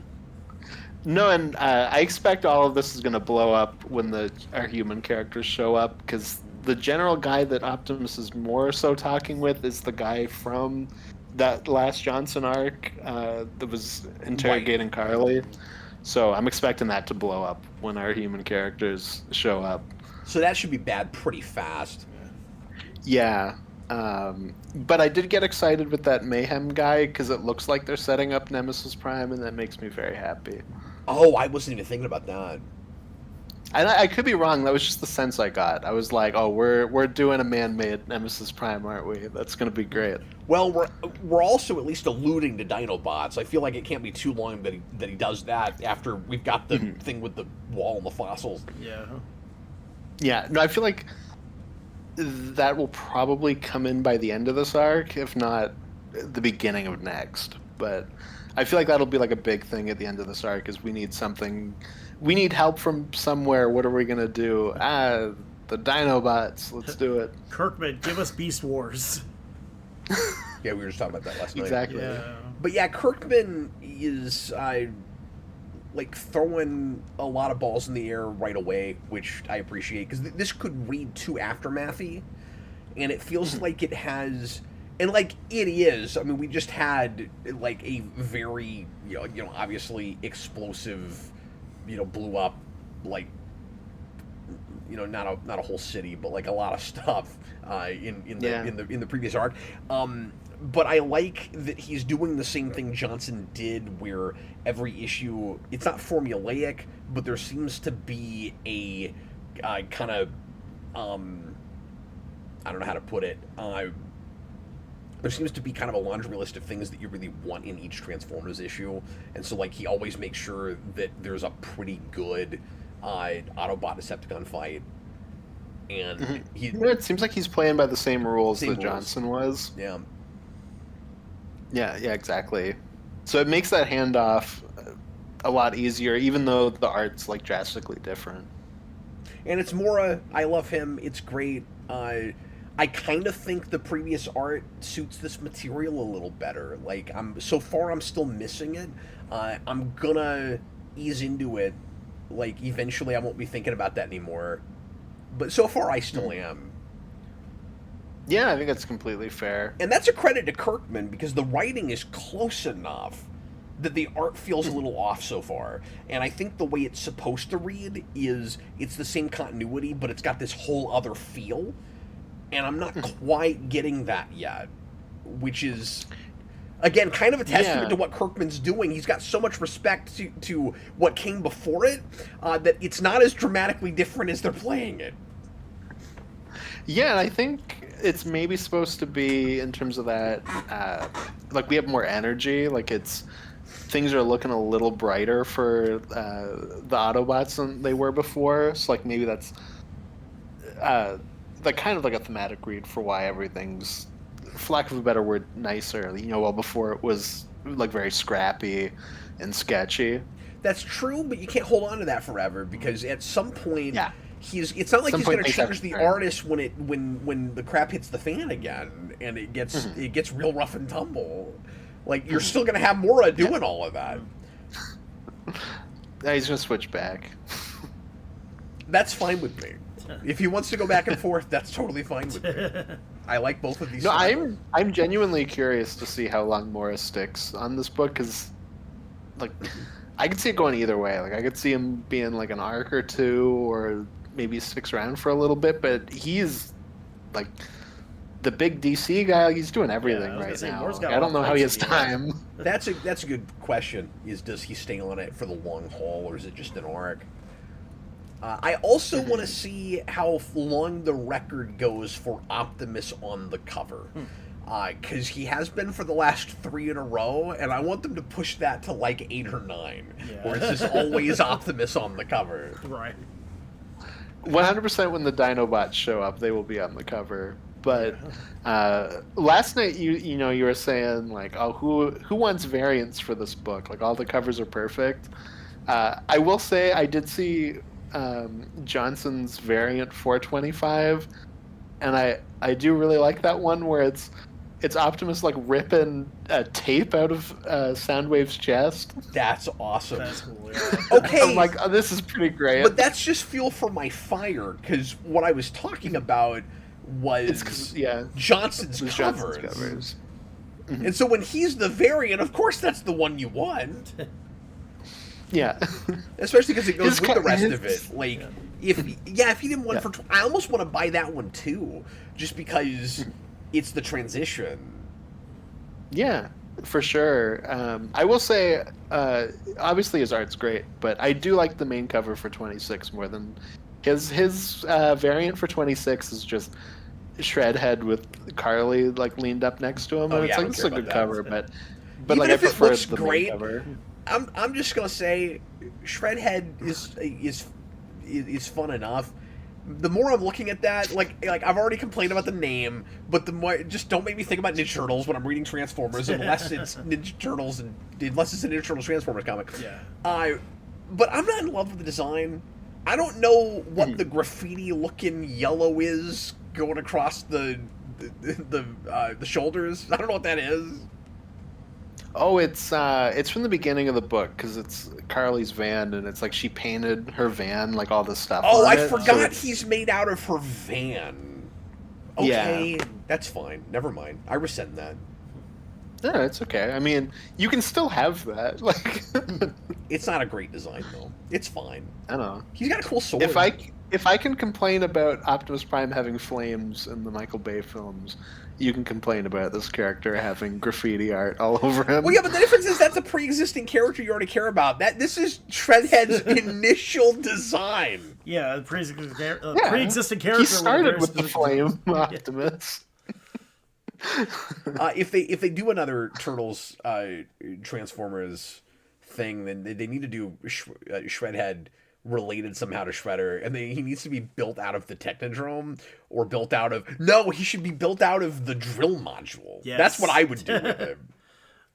Well, no, you know what it'll be. Do you know what I'm talking about, Austin? Not offhand. Okay, no. I'll go get it. Hold on. I was gonna say, have you played the arcade game where you're fighting through like April's apartment building or office? Yeah. And like the Foot Clan soldiers would pop out of like the big drills. See, we need this, but it turns into Shredhead. Oh, I have seen those. Yeah. Okay. Now that you say that, I see it. I mean, I have seen that. This as a Transformer would be boss. Yeah.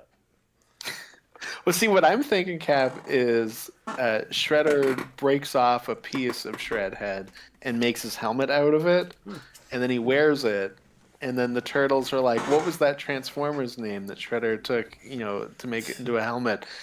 And Optimus is like, his name was Shredhead. His name was Donatello. Shredhead. And then Donatello will be like, yeah. Oh, that's who's on the Shredder's head. Wait a minute. He's Shredhead, and it's on his head, so he is Shredhead. There you go. We also need Unicron. You know what I want to do with that joke? Disposed. Yeah. Oh. But I was gonna say we also need Unicron Technodrome too, just because. Well, it's right there. It's right there. Do it, yeah. Yeah. Go for it. Exactly. Yeah, forget what I said earlier. Turtles and Transformers clearly fit together fine. Yeah. Oh no, Unicron has become the Technodrome. Unicron has become the Technodrome. I've seen this. Unicron, you've upgraded your armor. And it's the giant eye with like the Unicron horns. Yes. Yeah. We get a nice eyeball shot in that Godzilla comic. We do, yeah. It's great. Because I wasn't sure if it was going to be in this, and then I was like, no, of course it is. Well, as soon as I saw April in the jumpsuit, I was like, yeah, we're gonna have Shredder and Crane the Technodrome, and they did all of that. Mm-hmm. No, very true. Well, you kind of called that, because when this was announced, you were like, oh, I bet they'll have Shredder and Krang dealing with Godzilla, and I was like, well, we never put them together in comics anymore, because usually when we do these crossovers, it's like at least loosely related to the IDW continuity. So I was shocked when they didn't do that, and was really happy they didn't do that, honestly. But Well, I think I specifically said, like, oh yeah, of course Shredder and Krang will make Mecha Godzilla. That's what we'll do. And then you were like, no, it'll be the IDW one. But I mean, it sounds like they made the right choice. well, in my defense, it always has been. Yeah. Yeah. No, yeah, exactly. Unless Tim Seeley was like, I'm not touching that stuff. I'm gonna do my own turtle. Yeah. Well, if the cover had been, like cartoony in '87, then obviously I would have said what you said. But it looked a lot more like the art usually looks these days, and so I didn't think it was that. I'm just really surprised that they did a reimagining of '87 and it's not the Saturday morning cartoon thing, because they've had 30 issues of that book now, and it's really good the few times I've checked in with it. Well, like you said, they could have just done that variant cover that's 87 meets the Hanna-Barbera Godzilla. Yeah. Yeah, And then we could have had Godzilla. and I'd be shocked if Burnham didn't want to do it or didn't pitch him something, because he's been doing the Saturday morning book for like 3 years. Yeah. Maybe he's not a Godzilla guy. I'd be shocked if he Yeah, I kind of would too. if he wasn't, but Yeah, I'm not sure. Well, and Tim Seeley's the guy doing the main IDW Godzilla book in that shared universe with Dead Zone. so they probably wanted Starship. somebody. Yeah. So it could be that. That's why I wondered if he did any turtle stuff. Like, if he's done that before, like maybe he'd have a connection. No, I don't think so. Tim Seeley, like when I think about him, I know he's done more like horror movie slasher stuff, like especially, he would do a whole bunch of crossovers with like Hack Slash, like Cassie Hack. Versus... Oh, I always forget he's the guy who did Hack Slash. Yeah. And Well, that makes it even weirder that he went to more of an '87 aesthetic. Yeah. Yeah, I feel like his name's been popping off in a lot of stuff that I've been reading, and I feel like it's a lot of that kind of like IP Yeah. stuff like that, like Godzilla and whatnot. So maybe he's just gonna like, this is good money here.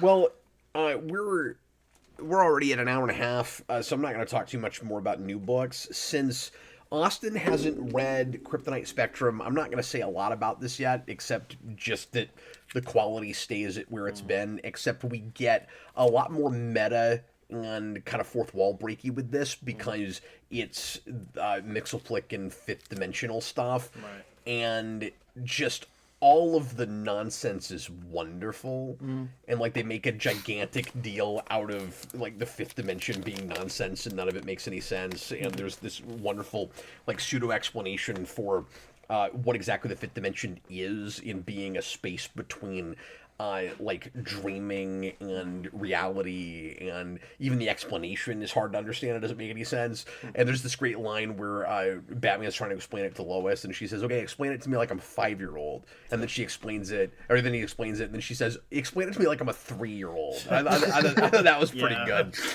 But these guys just they're so good with their references in just like making all that stuff, because everything these days is like self-aware and fan service, and something about the way they do it makes it feel like real fresh and original, and like I don't see that all the time.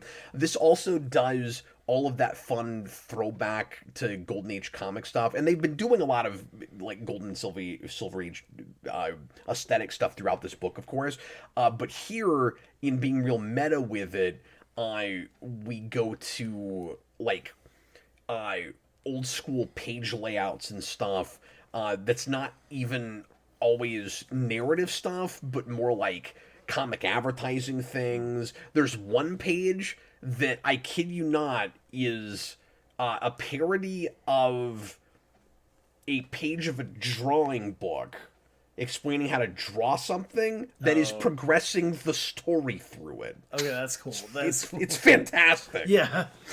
But it's They wonderful. get so experimental in that book. That's the right word. Yeah. That's the right word. And then it has it has a lot of fun with both Batman and Superman with it, because we bring Batmite in, and I'm really glad that we do that. Yeah. Well, it's funny because I thought, because those are the guys that did Ice Cream Man, and I always thought they weren't superhero people. Like they were like, Yeah, we're in they even comics, said we it. want to do our side stuff. You got to do what you can when you're not a superhero person.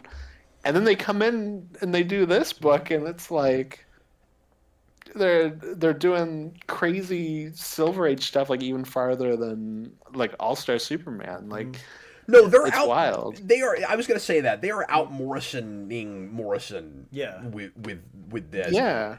But it's also in its way more straightforward and easier to follow than when Morrison does this kind of stuff. And so like it's a really nice balancing act where I think most people would have no trouble keeping up with what's happening here, but it's still just friggin' weird, and it never loses sight of the overall narrative. So even when we do all the bizarre fifth dimensional stuff, we keep cutting back to Lex, and we've got his machinations, and you're seeing all of the build up for what the big climax will be in the last issue, and anyway, I don't want to give away anything else, but. Well, especially because with that, like I said, this book's so just experimental and kind of taking some of those ideas and really running with them. Whereas Morrison can sometimes just get lost in the weeds with it, which is why he's maybe hard to follow, or harder to follow sometimes. Like you get something like Batmite in his Batman run, where it's like Batman had to go into like this chamber for a while, like made him turn insane, which then made Batman experience like the Silver Age stories, and then Batmite is like this thing in his brain that can like communicate to him. Well, you see, and imagination is the fifth dimension. They say. So this does all of that. Talk about R.I.P. now. We're talking about my jam here. Yeah, this is also building on what Morrison did with that stuff. But it works though. But no, he still has the Batmite is in Batman's brain thing. The way it plays though is, and I know about that stuff. I haven't read all of it, but the way it plays is like Batman's got a contingency for everything, including if the fifth dimension comes up. So it isn't.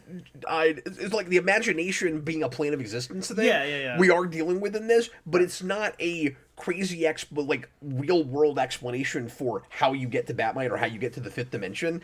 It's using that idea that Morrison had to then wend it back to Golden Age. Yeah. Oh, okay. So I'll probably like it more. Then. No, you will. I don't like Morrison's Batmite. Like I think it's a little cringy, but that sounds fun. No, that's why it works. Well, I mean, I do kind of like the idea in RIP of, like, I know not everyone likes the Batman of Zur-En-Arrh being a backup personality. Just in case Batman goes insane, he has, like, a separate personality he could go into just to deal with being insane. That is, again, we were talking earlier about not being sure the difference between stupid and awesome, but yeah, and I think that's what I mean by like he just gets lost in the weeds a little sometimes for me, where I'm like, it's okay to just say, the stuff's not in continuity anymore. You don't have to find ways for the stuff to all be in continuity. Yeah, because Morrison had they had a whole thing planned out to where every decade of Batman comics was just a little bit over a year in Batman's life. So 80 years of comics just ended up being about a bit over 10 years of just a guy's life. So, when you go through the story, it's well, yeah, that's why Batman got really dark and gritty in the 80s and 90s, is because this all happened in 5 years. Jason Todd and Barbara Gordon and all that just happened within a few months of each other. Because all Big Two storytelling is delaying the inevitable for as long as humanly possible. I mean, that's what we call hyper time. Dread it, run from it. We all die someday. Yeah. Anyway, if you're burnt out on superhero books in general, and Batman and Superman especially, and you think that it's all been done before, you have to read this. You just gotta. Because it makes it feel like the door is wide open again. And I always get excited when I feel like that. Yeah. Yeah, and like I said, especially if they're not superhero guys, like it would be like a Grant or not Grant Morrison, like a Garth Ennis coming in and doing All Star Superman, and you're like, oh, I would read It's just that. weird how much you know, it's you weird how had much this in reverence you. there is, and it's Yeah. weird how much they know if they're not superhero people. It's almost like they got the job, read everything, and something clicked, and they were like, "Oh, wait a minute, there is fun stuff here that and now they want to prove, everything they learned about why Superman is cool." Yeah, which a lot of times too, when you have folks who came from another genre or another medium, that isn't always the case, because then you have stuff where it's like, okay, this is just something we've seen before but worse, but you don't know the material enough to know this isn't like the best idea. No, exactly. That's why it's shocking. Yeah. Because I mean, obviously, I've read a lot of Superman, Yeah. and it feels like a thing I've never read before, with a lot of elements of stuff that you've seen, Right. but experimental is exactly the right word. Yeah. The other thing I forgot to mention this. The only other thing I read this time is Spider-Man 94 #3, which I'm only still buying because I bought the first two, and this is a mini that's not going to last very long. And like I liked the '90s show and wanted to love this. Having said all of that, this is the best issue so far. I like this better than I have been. More of my issue right now is still just initial premise that I didn't want Merlin in that aesthetic and all of that. But there's kind of intriguing stuff all of a sudden, because you had Kane as just a boring clone of Merlin, and then now he's starting to flash to Peter Parker memories, and it looks like he's somehow going to be a weird blend of both what Kane usually is and what he was established as in this book. So I don't know what's going on there. I'm sort of curious to find out what that's all about. I think it's funny that the first like 7 or 8 pages of this is a lengthy flashback showing you Merlin's life story and how he's trying to positively influence and fix Earth in his way, but he's also like a gigantic narcissist, so he's causing as many problems as he's solving. Like, it's that whole thing, but it's very that show that it opens with just really long flashback, and then it cuts to he's kidnapped Spider-Man, and he's explaining all of this, and so all of the it's a quarter of the issue at least, and all of this backstory you've been reading is just him standing there monologuing to Peter, giving him his entire life story, and I'm like, okay, that's on point. Yeah. That's very that show. I think it's really funny that it's played almost as a reveal, and I've been standing here telling you this the whole time. I kind of enjoyed that, and we've got a nice conversation with Aunt May and Mary Jane, because last issue Aunt May has, spoiler alert, but has finally revealed that she knows that Peter Parker is Spider-Man because she's not an idiot, and even though she seems like an idiot in that show, and I was gonna say I don't know about that version. Yeah, I don't know if I buy it with her, and that seems like this doing a little bit too much in breaking the status quo of that show, but it's a well written scene. It suddenly feels a lot more like this actual writer, because I felt like DeMatteis was really phoning it in before, and I have liked his dialogue and plotting and things before, and so all of a sudden I saw him in this finally, so it's better. I don't know if it'll stick the landing, but I'm not hating it now, so there's that. When I think it's already probably done by now, but he was doing that new Spider-Man Green Goblin mini, and I wonder if that's better than this is, because that's just its own thing entirely. Yeah, I don't know anything about that. Yeah, I don't know either. No. Mm-hmm. Yeah, because they announced that one first. I can't remember what it's called. I'd have to look it up. Cool. But I know. no. Yeah, because I was like, oh, J.M. DeMatteis has come back to comics. That's cool. And then we'll default that 1 week. Sounds We'll read that.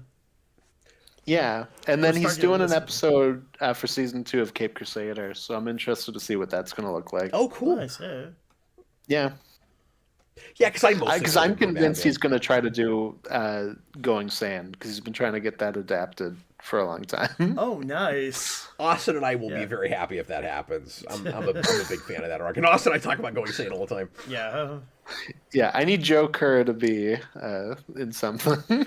Me too, and I need the fight on top of the blimp. Like, I need to see that in animation finally. Yeah. Yeah, exactly.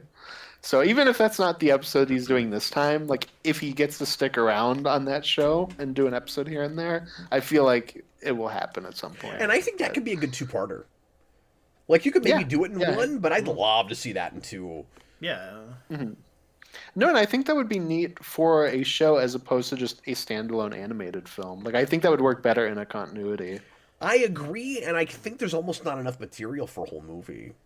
Like, you could do it, but it'd be a bit of stretch. Like, I can see the 45-minute version of that a lot better. Yeah. Yeah, well, I see the two-parter animated series episodes. That's what I'm saying. And you don't want to do something Yeah. like you don't want to do the Killing Joke movie where you have to like write like Pad it out. Yeah, exactly. Write 3/4 of another movie just to stretch it. Yeah.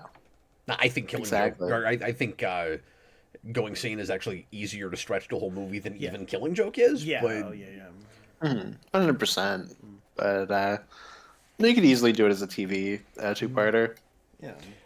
and then the only other thing I bought last week, I'll say this real quick before we say goodbye to Austin, is because I usually try to get back issues when I've got when I haven't bought too much new in a week, and so I found an issue of Amazing I was missing. This is 284, which is a cool Hobgoblin cover, and this was sitting in the dollar bin. Oh, nice. I don't know why, but that was kind of exciting. So Yeah, I Is Hobgoblin. that so I have that. Jack-o'-lantern on the cover? Yeah, I was about to too? say Hobgoblin and Jack-o'-lantern. It is, and I love Tombstone Jack-o'-lantern. and- Say again. I love Jack-o'-lantern. I've always said, me too. do not adapt Hobgoblin into a movie unless his main henchman is Jack-o'-lantern. I'm like, you have to have both of them. Well, and I will Yeah. say, like you're right. That's fun when you do old school Jack o' Lantern. I also like him as kind of the arch nemesis for, Agent Venom, because that's what we did with him in that book, and he's really good in that book. Yeah. Oh, okay. Yeah, I just know him for like that era of Spider-Man, and need to he's actually- great. I need to actually read more Agent Venom 2 because I know bits and pieces of Agent Venom 2. I've come away shoving like other books, but I never actually sat down and read his actual. Read at least until Remender leaves, and then Bunn is serviceable. Yeah. But he gets a little too into his occult obsession, Right. which just does not fit great with that character. But he does some decent. And I remember his last issue being fine. Like I think he resolved it all okay. Yeah. But it was sad that, like, nothing against Bunn. It was sad that Remender couldn't ride that out Yeah. and do the whole run. But it was popular Yeah, enough. sure. Like, you would have thought they would have made Bunn just wrap that up in 6 issues. They kept him on for another year at least, maybe longer. I can't remember. But that goes well past Remender leaving. No, I say a year. It was at least, it had to have been 2. I'm pretty sure. Oh, okay. I'm pretty sure. I may be wrong about that. I'm going off of like 12-year-old memories here. He's actually been doing Agent Venom these last 12 years. Wow. Yeah, I know this whole I time. didn't know that was still going. Speaking of that, have you seen, Chris, the solicitations for the new Venom suit? Or have you seen the images of that where Venom is going to have just a regular Spider-Man suit, Oh no, but I he's haven't seen Venom, that. I haven't and so seen it's that, just it's no. Spider-Man with a tongue. It's goofy. Yeah. Austin, do you know if that's Eddie Brock finally getting the symbiote back, and then that's what happens to I it? think Or it's still Mary Jane, Still Mary Jane. but I could be wrong. it looked like a man. I mean, I think Venom has that already. I mean, yeah, Venom's pretty Does- sick, so. Well, yeah, but I haven't really looked at the design when he's taking over Mary Jane. Do they not do the more kind of She-Venom thing with it? Not really. No, he's still. No, kinda- because He's it was just a hulky? mystery to who. It was a mystery to who Venom was in the Yeah. first place, and people thought it was going to be Paul. So yeah, Venom doesn't really look gendered. It was like Madame Mask was an option. Luke Cage was an option. Was one of. Yeah, but I have a thing that makes it funnier, Cap. And I'm sending this to you on Discord right now. So I found this the other day. It was from a magazine by Marvel in '93 that was a parody of the kind of crappy '90s designed characters. And it's like, look, here's, traditional hero, like kind of edgy '90s one, and then they do like a made up parody one. And for Hulk, their one is Red Hulk, which is funny because we eventually got Red Hulk. But the Spider-Man one is this new Venom design. Oh wow! I'm like, we caught up and made this parody design into a real thing. That almost has to be on purpose. That's hilarious. That would be on purpose. Yeah, no, it's fantastic. Yeah, it is really similar to that. I'm trying to find that image. Well, even I can send it to you if you want. I have it. I mean, it's funny too, because even back in the '90s, they were looking at '90s excess and being that's kind of silly, isn't it? Like you had Kingdom Come, where the villain was Magog, who was just let's take everything we hate about like Rob Liefeld art and put it into a single character. Magog. There's a name I haven't heard in a long time. And it's funny, dude, because even like Mark Waid, Alex Ross were like, yeah, we decided to put everything we hate about '90s costume design into a single character. I was like, hey, we actually kind of like this now. No, and you're right, Austin. It is really similar to that design because I couldn't remember if it still had the Venom logo on it, but it does. Yeah. And he's got claws, and he's got like the black symbiote goo like going down the feet. Well, and his because he's got kind of like the MCU like extra black lines that they had on that first MCU suit, but then with the blue claws, it looks like he's got the kind of fingerless glove-looking glove thing that like Miles has, and then MCU Spider-Man gets in Far From Home. Not where it's literally fingerless, but like we make them black so it kind of looks fingerless. Yeah, it kind of reminds me of the.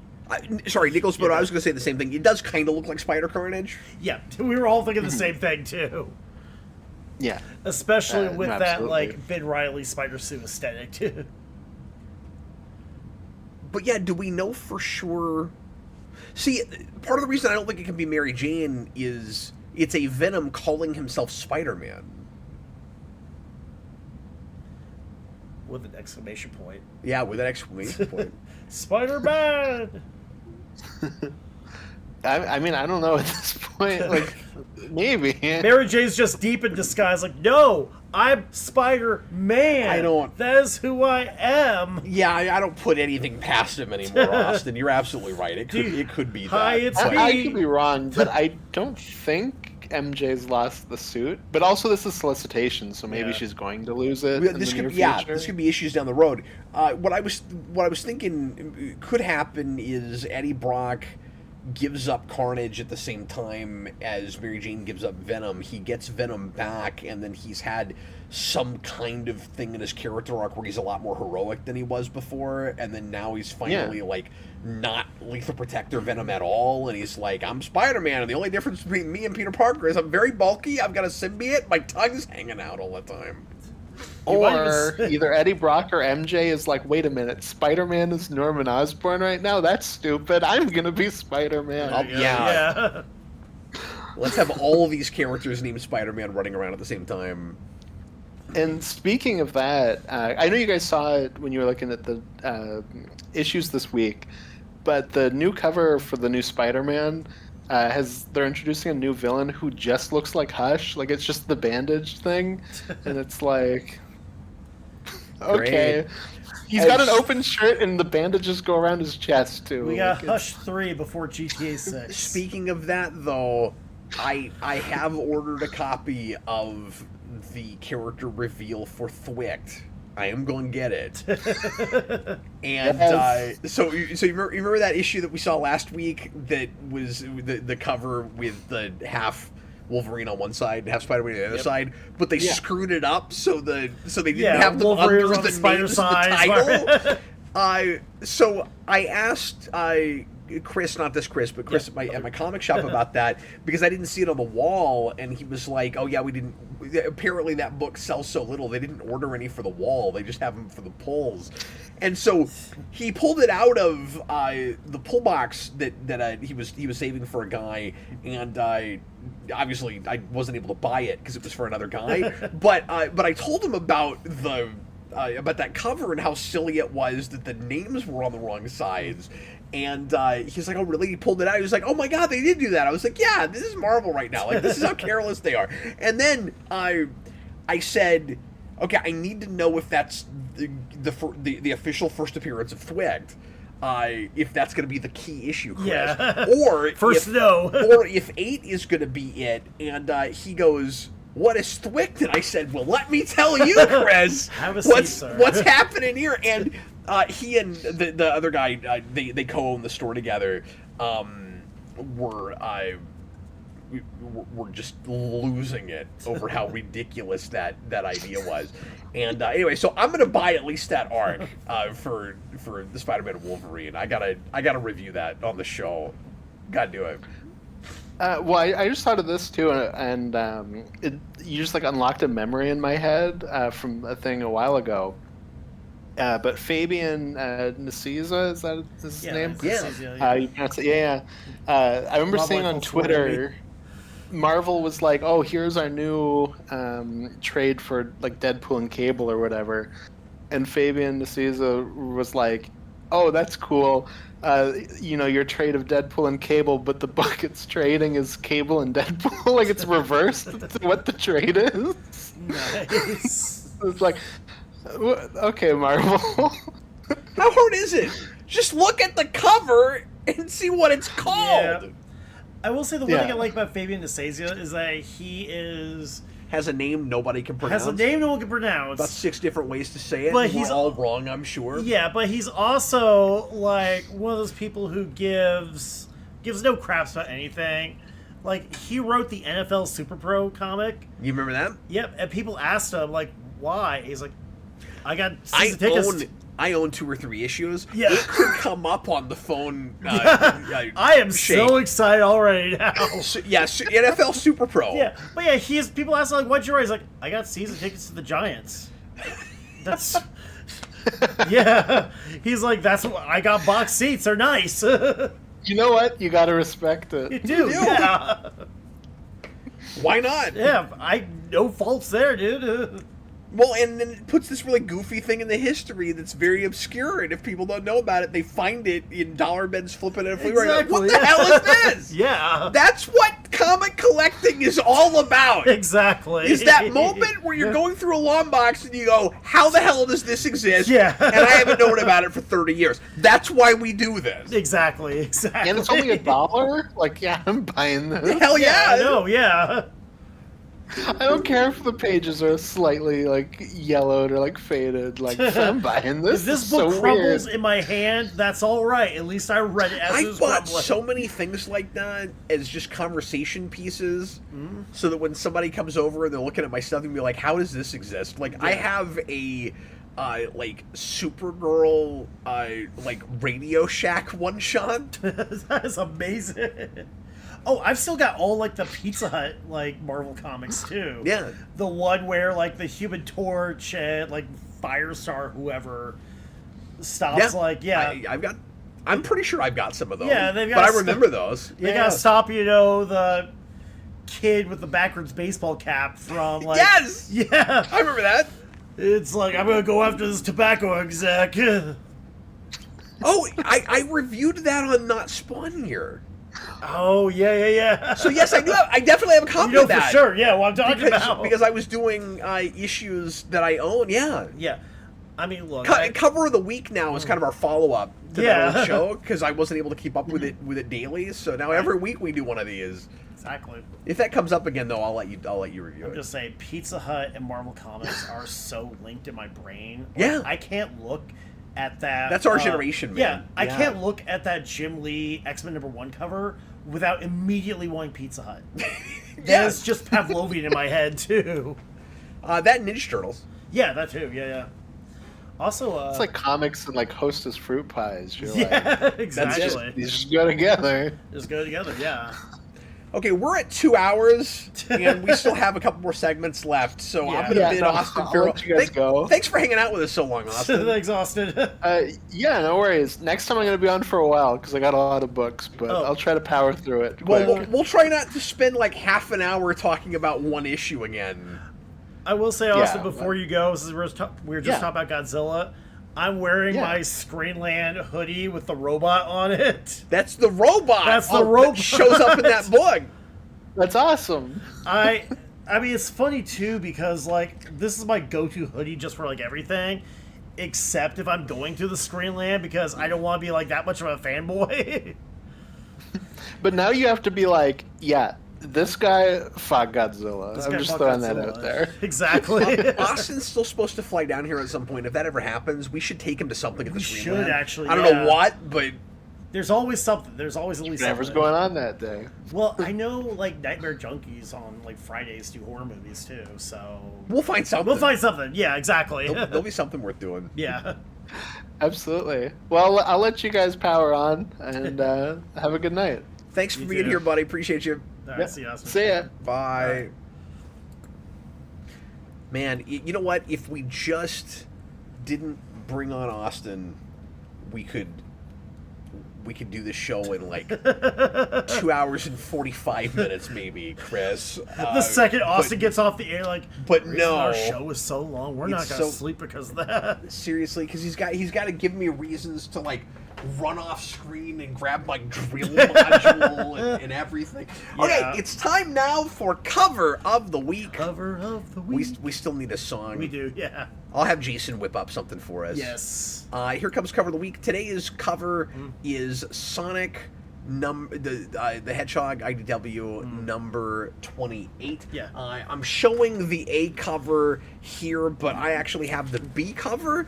And now that I'm looking at the A cover, I wish I had that instead because I like SBO. Right. I was always a Chaotix guy, Yeah. and so I get excited when the Chaotix characters show up. And we get some of those here, We which do is fun. actually, yeah. Most of the books have chaotic. So It is, yeah. But then you've also got silver as a major part of this. This is a very like kitchen sink kind of issue. I was just thinking that, everything too. Sonic is in this because it's a bunch of people. So you're not even going to believe the plot with this, okay? Yeah. Everybody's after Chaos Emeralds. Can you believe it? I know, yeah. And we have a bunch of subplots of various Sonic characters, like sets of Sonic characters, Right. all after Chaos Emeralds, and they all go find them and get their hands on them. And so you get to see just a whole bunch of various characters that might be your favorites and might not be. And this is one of those that's kind of weird for us to just jump right into. Yeah, because it's like right at the end of an arc, too. It's the penultimate issue Yeah, of an arc, yeah. so like it's setting up a big or maybe it's like 2 before because it's 28. Yeah. So I'd assume there's some big payoff in 30. 30, yeah. Would be my guess. One thing I like that these do is the kind of previously on Yeah, I was just thinking. openings. I wish more books did that. Where it's exactly the same kind of format that is TV, where Right. it just kind of hits you with the big important beats. And like not really tied together in any major way. And this does the same thing, but with panels. Yeah. That's really smart. Like, It is. now I will say, I say it's smart. I think it just makes it feel more like you're watching a TV show and more Right. like you're watching a cartoon. Yeah. And I like that about it. I will say that when you actually write out the important things, it sticks with me a little bit better. Where it's like Marvel does this all the time now. Yeah, because you've got the recap pages in every book. and like too. sometimes their copy sucks. So, yeah. But at least I know what's important, what happened before. This is like a bunch of panels out of context. So like it doesn't stick with me as well. Right. But it does make it feel more like I'm watching Saturday morning. So that's kind of fun. Yeah, I mean, it feels like it's moving more than just like, here's what happened. So here's when the X-Men fought Magneto. The art in these issues also just feels like screenshots from a TV show. Yeah. And like in a good way. Where it's like, we don't quite have the budget to make an animated series, so it's a comic. That's what Exactly, you get. yeah. But that is kind of the experience that I have with it. I always forget that Silver is from the future. Like, I don't know anything about this character. I do too. Yeah, like honestly, most of my experience with the character is just from like the couple games where he's like popped in, which is basically like, I think, was he in Sonic Adventure 2? I don't think Silver is. I don't know what his first game is. I think that predates him by quite a bit, though. Because I know he was in Sonic 06, which is a game I haven't played, but I've seen enough like Let's Players do it. Yeah, of course. I've seen like the Game Grumps and Retsupre and stuff, do that. So that's where I mostly know Silver from. Silver might start in comics. I'm really not sure. Yeah. But I'm gonna find that out. He's the reverse Harley Quinn. But I know it's a running joke too. Okay, so yeah, he was in 06 first. Yeah. As far as games go, no, it looks like that's his first appearance in general. Okay. The game that broke Egoraptor. That makes sense. What were we gonna say? Oh, I was just gonna say too. I know it's a running joke too that there's so many, not only side characters in the Sonic series, but with the fan base. If you go to like DeviantArt, type in your name, the Hedgehog, you're gonna get something. Nicholas has read this. He says this from the Metal Virus arc. Yeah, that comes up. He says second best arc of IDW Sonic. It was reading pretty epic, and like this is probably one of the more important stories. It's funny because I bought up until like issue 30. Before this was 2020 when this comes out. This is like June or July 2020. Yeah. And that's just as I'm about to drop my pull list as COVID is happening, and then I don't come back to new until a few months ago when we're doing the show. Right. And so I was off of this book for like 4 years, and so now they're into the 80s. Yeah. I came back in at 78. I've got this huge gap that I'll never be able to fully fill. Yeah. Because these issues get very expensive. Yeah. And people don't give them up. Like I think they print enough, but then people don't sell them, and so when they do, they charge a premium. I mean, so it's hard to get these for less than $7, $8, $10. Sonic fans, I mean, they are dedicated. They are dedicated, and they're not gonna throw out what they have to. This villain that we're dealing with that got his hands on, it's a demon with a spaceship. Yeah, well, there's this guy. It's not that guy. So I got to roll forward a little bit to find it. It's this guy. Yeah.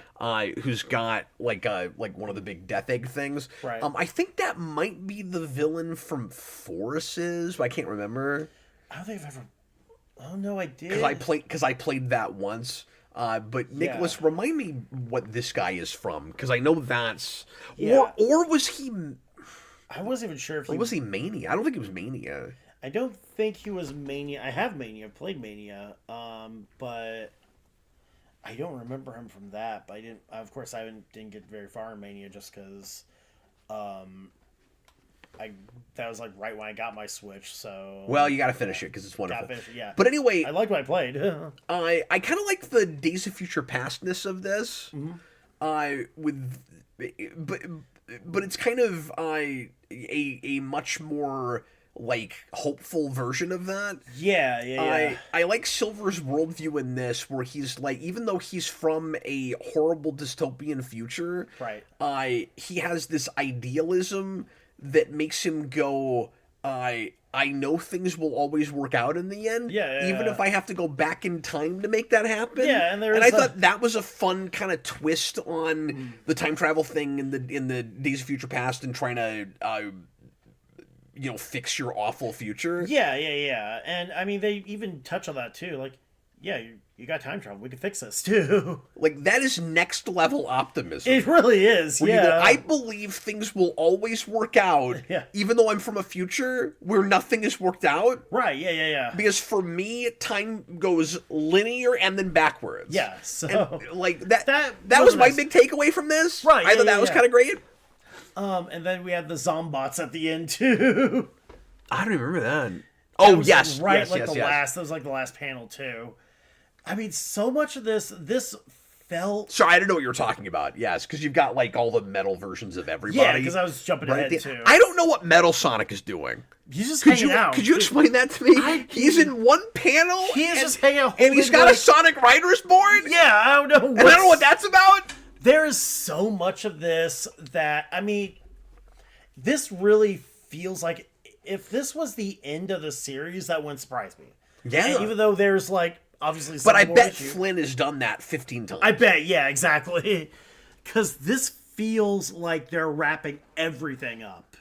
You've got, like, the villain big enough for, like, Robotnik and Sonic to work together. You've got the chaos. Oh, yeah, already. Yeah, I know.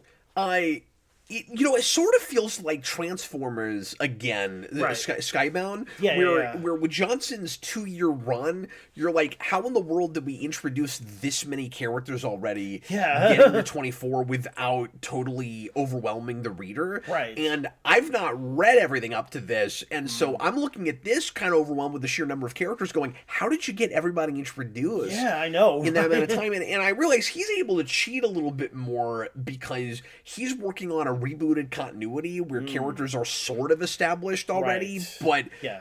it's also introducing it for potentially new readers. But it's not a ground up reimagining as I understand it. Yeah. I've only read the first arc and then like random issues here and there. Yeah.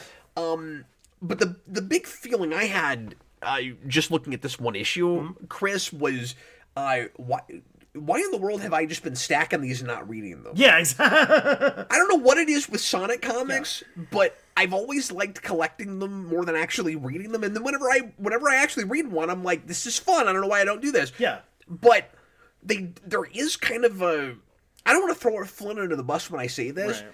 but there's like sort of a throwaway quality to these that I can't explain, where they never stick with me. Like while I'm reading them, they're entertaining and they're funny and they're exciting and engaging, and then 10 minutes later I couldn't tell you what I read.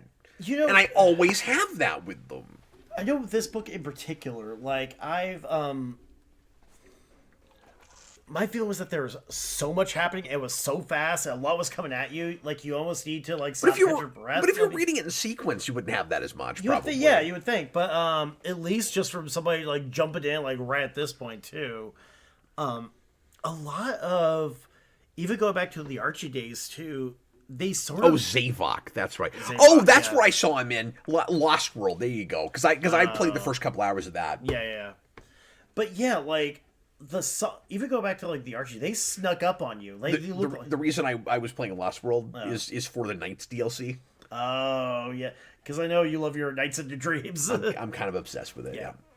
And Knights is coming to Crossworlds next month. Nice, and I'm very excited about that. But anyway, I'm kind of surprised they haven't put that on like a virtual arcade or anything like that too. Just because, I mean, the folks who like that game really like that game, and it's a good game. Well, it was on Steam forever. Oh, it was? And then they delisted all that Sega stuff. But yes, so it was on Steam for a long time, Yeah. and you could play the Saturn version and the PC remaster. Yeah. Which is great. But then it was also, and in that same presentation, it was on the online service for PlayStation for a really long time. Oh, yeah. Also, along with a bunch of stuff from that era, like they had Virtua Fighter 2 and they had Fighting Vipers. Nice.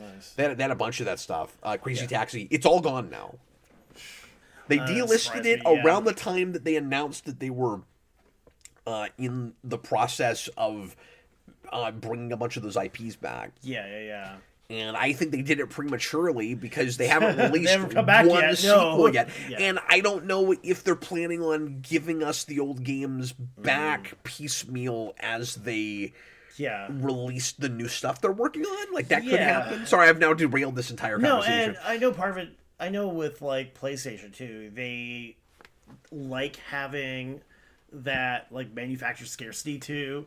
Like how they haven't put Symphony of the Night on anything except like the PlayStation Store. Well, and Sega's consistent with this because as soon as they put Origins out, they delisted all of the Genesis Sonic games on Steam. But the problem with that is you had really inferior versions of most of them on Origins. So that was the only reason that was a problem. Yeah, but anyway, so far, like 2's the only one that's made to like Switch to to Sonic 2. Sonic 1 and 2 because they had the I can't remember the name of that line, but for a while they were doing re-release. They were doing like remakes of Genesis games and maybe some other stuff too. But they did it for Sonic 1 and Sonic 2. Yeah.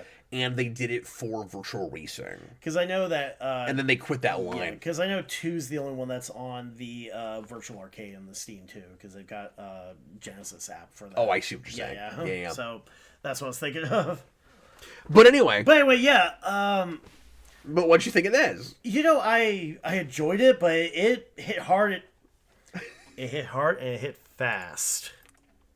Because you gotta go fast. Yep. I had to stop and realize what... Because, yeah, like, I didn't find it necessarily hard to follow. I was able to kind of pick up what was going on just because you had, again, just like that brief one-page recap. Like, all right, you got a bunch of folks. They're getting the Chaos Emeralds. All right, good, go. What's always weird to me jumping into one of these is how little Sonic is there a lot of the time. Yeah, I know, exactly. There's too many characters. There's too many characters, yeah. And, like, Sonic just pops in from, like, another adventure, too. When he first shows up, it's like 2/3 of the way through. Yeah. Again, we're just looking at this one issue. Right. So if you read this as the whole arc, it's probably not as wonky. Yeah. But, like, you're 3/4 of the way through the issue, and then you get one panel of him looking horrified, and then the next few times you see him, it's just from the back. Yeah, no. Even on the last page, it's from the back. And he's covered in gunk, too, the whole time. That's true. But, yeah, I need to power through the series. Yeah, I mean... But I'm worried I won't remember anything that happens in it. I think that's a lot of the reason that I've never done it. Yeah, I mean, it's weird because, again, it kind of sneaks up on you. It's a little unassuming that it's like, oh, this is a, fun kids adventure. And then it throws so much, at least so far, it throws so much at you all at once that it might be hard to kind of, maintain and might be hard to sort of... I wonder how you'd have to pace yourself. Yeah, exactly. Reading it. Yeah. Just so you can keep everyone straight, you can keep all the characters, because... There were a lot of folks in there. It's like, I don't know his name, I don't know her name, I don't know that character's name. Well, but, I mean, if you were reading it from the start, you'd get the introductions of everybody. Yeah. So, I mean, I wouldn't be so worried about that. But just exactly. Again, there's such a gigantic cast of characters, and you'd have a lot of subplots that I'm like, I don't know how bingeable it is. Yeah, exactly. I just wonder about that. Right. But like I said, I was excited about all the chaotic stuff, and you get that kind of heartfelt moment where Espio's like he finally gets the emerald he's after, and he's got like the picture of his friends, and he's like, you were here in spirit, guys. Yeah, no, there are a lot of characters kind of like that moment. Every so often they'll mention something like somebody died in the last issue. Yeah. Sonic comes back and it's like, they're not dead, they're still okay. It's like, what happened? Sonic, you okay, man? I wonder how high the stakes can actually get in this book. Yeah. In like versus the stuff Flynn was doing for Archie, and if you actually do like straight up get rid of characters, because you have kind of two tones that are like fighting each other a little bit. Yeah. That, I mean, like, I've not read enough of it to know how well the balancing act he's doing, but on the one hand, it reads, of course, very, what's the word I'm looking for? All ages. Yeah. Very kid, just for kids. And then on the other hand, it's got this real Claremontian X-Men a little bit, kind of component to it. Have you ever read? It's so soap opera. Have you ever read the Archie Mega Man books? Oh, Nicholas says there's at least one huge character death later on. But I wonder if there's an out where you can bring back everybody anytime. Yeah. But anyway. Have you ever read, like, the Archie Mega Man books? Only the crossover with Sonic. It was kind of the same thing, too, where it had this really cartoony... But I have most of it in trade. Yeah, I mean... I just haven't read it. I really enjoyed those, but again, it was like a really bright, cartoony art style. It looked all age on the surface. But that was also Archie. Yeah, but then when you read it... So the approach was really similar. Yeah, but then you read it, it's... Roll is afraid that Mega Man is becoming a killer. Right. And Dr. Light, wonders if robots could actually have a soul. I think maybe I did read the first couple issues because that's all coming back to me now. Yeah. I can't remember who the creative team behind that was. Read the Sonic crossover because it's killer. I might have to, yeah. It's really neat. Okay, it's time for Shaking the Phone. So we finally got to do a Sonic. I own like 40 issues of that book, so it could come back. Yeah. we could end up doing that again. I'm waiting for those 2 weeks in a row where we end up with something too samey. Yeah. We haven't had that yet. All right, do it up, man. All right, let's shake the phone. Shake the phone. I'm always a little cringing. Okay, we got. I mean, no, it's a Batman Beyond. Okay. Cap's having thoughts too. Well, it's just whenever stuff pops up that like I know I reviewed back when it came out. That's fair, yeah. But that's fine. I mean, we're gonna because Cap does have veto privileges too, so yeah. I'm trying to decide if it's okay because Yeah. like it's Adam Beechin. He was a nice guy. He interviewed with me on the show. Oh, like nice. yeah, we'll do that. Yeah. So this is Beechin's old Batman Beyond #7, and so this would have been, I believe, in the monthly after that Hush mini he did. Oh yeah. And his stuff was really good, I think, until you get to Batman Beyond Unlimited. And then once you bring the Justice League in, I stopped caring. Yeah. But I just notoriously have never liked the Batman Beyond Justice League. Right. It's so generic to me. I don't care what anybody says. You don't like Earthbender and Green Lantern? No. It's like, as a matter of fact, I don't. Anyway, so this is Beechin, and I don't know. Beechin Benjamin. Yeah, I don't know. I don't know who Benjamin is right off. This is suggesting Dustin Nguyen too, but that might just be somewhere in the arc and not this particular issue. But anyway, so yeah, 2011, Batman Beyond #7, and so this was just a little while before I interviewed with Beechin because he, like I said, reboots that a little bit later with Unlimited. Yeah. And Breyfogle was on that book. Oh, nice. And I talked to Breyfogle around that period too. And Beechin has an online how to write comics class going on right now. Oh, nice. That you can pay for, and then it's got like video elements. And, Yeah. I've thought about doing it just because I'm curious to see what he did with it. Yeah, I know Fred Van Lente did Yeah. one of those too, yeah. My close personal friend, Fred Van Lente. I met the guy like a couple times. Like, I mean, he... Well, you had the same thing I did with Beechin. Exactly, yeah. And I haven't talked to Beechin in years, but he actually lined up a few other interviews for me. That's cool, yeah. So I believe I was able to talk to Breyfogle actually through Beechin. That's cool, yeah. And there were at least a couple of others. Right. But yeah, one day they're both going to hear us be like, okay, hey, we talked to you one time. What'd you do? Like, I think I it's been years, but I think he told me that at one point he ran into like Dio in the hallway and was like who is working for us that likes doing interviews. Yeah. And then he helped me get some interviews. So that is cool. That was nice of him. Yeah. It's like when you ask DC editorial who's a character you can kill, and they give you the death list. It's like, all right, here's the interview list. Anyway. Yeah. All right. Well, I think the only other thing we have to do tonight is our recent review. Our main event. That's it. So we're going to talk a little bit, and this shouldn't take too long. No, yeah. I don't have a ton to say about this book. Let me just pull it up real quick. Yeah. But we're going to do New Ultimate Wolverine. I have to say New Ultimate Wolverine because there's the old Ultimate Wolverine.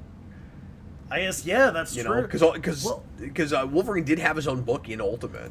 Was it just Ultimate Wolverine, or was like Ultimate Wolverine versus like Hulk or whoever it was? Well, there was that too, but I'm pretty sure Ultimate Wolverine had his own book, or was it just X-Men? I thought he did. I can't remember. I could be mistaken. Yeah.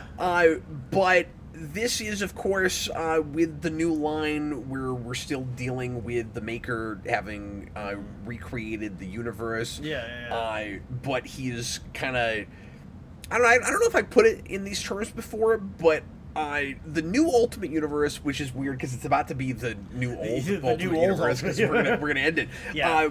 But it's in its way sort of like an ongoing what if. A little bit, actually, right? yeah. Because you're actually taking... basically what you're doing is you're copying 616 and then stopping people from being superheroes. Yeah. Like, that's what it is. So I had this thought today. I hadn't thought about it in these terms before. But the new Ultimate Universe is like Star Trek 09. I could see that, actually, yeah. Because you're rebooting out of original continuity. So everything happened up to a point, and then Nero comes back and messes it all up. You gotta get that red matter. That's exactly what the Maker is doing. I could see that, yeah. And so what's interesting about Ultimate Wolverine, and I don't know why I didn't have this thought when we reviewed New Ultimates, but there is a gigantic question mark with this premise about what do you do with mutants. Because mutants don't have the same thing that being bitten by a radioactive spider does. You have powers and you can become a superhero because you were born with it. So how do you stop all the mutants from becoming superheroes? And so, like, the Maker has to come up with a way to keep Weapon X from happening. Or does it just kind of not happen? Like, I couldn't decide. It happens in a different way. It does happen a different way. But I couldn't decide if the Maker preempted it on purpose. I mean, it was a little... I mean, the Maker shows up right at the beginning. Or remind me what happens in that flashback. No, he does. Because he comes in and he kills the scientist. He comes and kills the scientist, he's trying to stop Wolverine from becoming Wolverine. Because that's the thing is... Points his finger at the guy's face. No, you're right. So he's thinking about that. You have to stop the mutants from forming the X-Men, from becoming superheroes. Right. So, importantly... he puts some of the big, powerful mutants that are usually either heroes or, kind of like anti-heroes or something in between on the Maker Council. Because he's got Colossus there? Colossus is basically, like... The whole, like, Rasputin family is basically just like the royal family of Eurasia, or... And he has them on his evil villain council. And so you have characters that aren't usually villains. Right. And then in this, you've got at least one villain turned hero. I mean that's like usually not not a superhero. But like, well, I'll just flat out say it, like minor spoilers. This is like the kindest, most sympathetic Sabretooth we've ever had. Right, where he's hiding Artie Leach under, like, the floorboards. I love the Sabretooth. He's wonderful. And he still has his rivalry with Logan, but we flip it where, like, he's the one that you're more rooting for. I know. I'm sorry, I'm getting ahead of myself and I'm spoiling stuff. But I really like Sabretooth in that. It took me, like, way too long to figure out that that's what they were doing. Like, it's like, who's this guy with a ponytail and a beard? Who's this? Well, they do a good job. Who's writing this? Who is this? Because I didn't even catch like. Capuccio is our artist, and the writer is Chris Condon. I don't know these guys. Chris Condon. I want to say I've read some stuff he's done recently. The name sounds just familiar enough, but nothing like too majors coming to my head right now. Too, I know I've heard of him. I'm just blanking on what right now too. One thing this book does really well is keeping you guessing at what, and like it's maybe a little gimmicky, but in a fun comic way where I don't mind it. Where it's kind of dropping hints at what mutants are gonna become important. Where it goes in the first issue, it's like there's a telepath. So right away, you're going through your Rolodex of X-Men telepaths. Who's it gonna be? That is no short list either. That's true. And then even sometimes we'll show a character on the page. And the book knows that I can't tell just looking at the person's face who it is. Yeah. So when we introduce Kitty Pryde, Yeah. I don't know right away that's who that is. For and so s- it's still kind of a surprise when it turns out that's the case. And Yeah. then, like, she and Logan have a thing in this. Yeah, and then her and Gambit have a thing too. Yeah. Which, Remember that right? Is there a flashback where, like, she was with Logan? well, I know they had some sort of connection because Yeah. that was the whole thing. It's like, don't you remember me when she's Right. Like, yeah. No, I think they show a flash. That's what it is. I Yeah. think there's a flashback panel where they're making out or something. Yeah.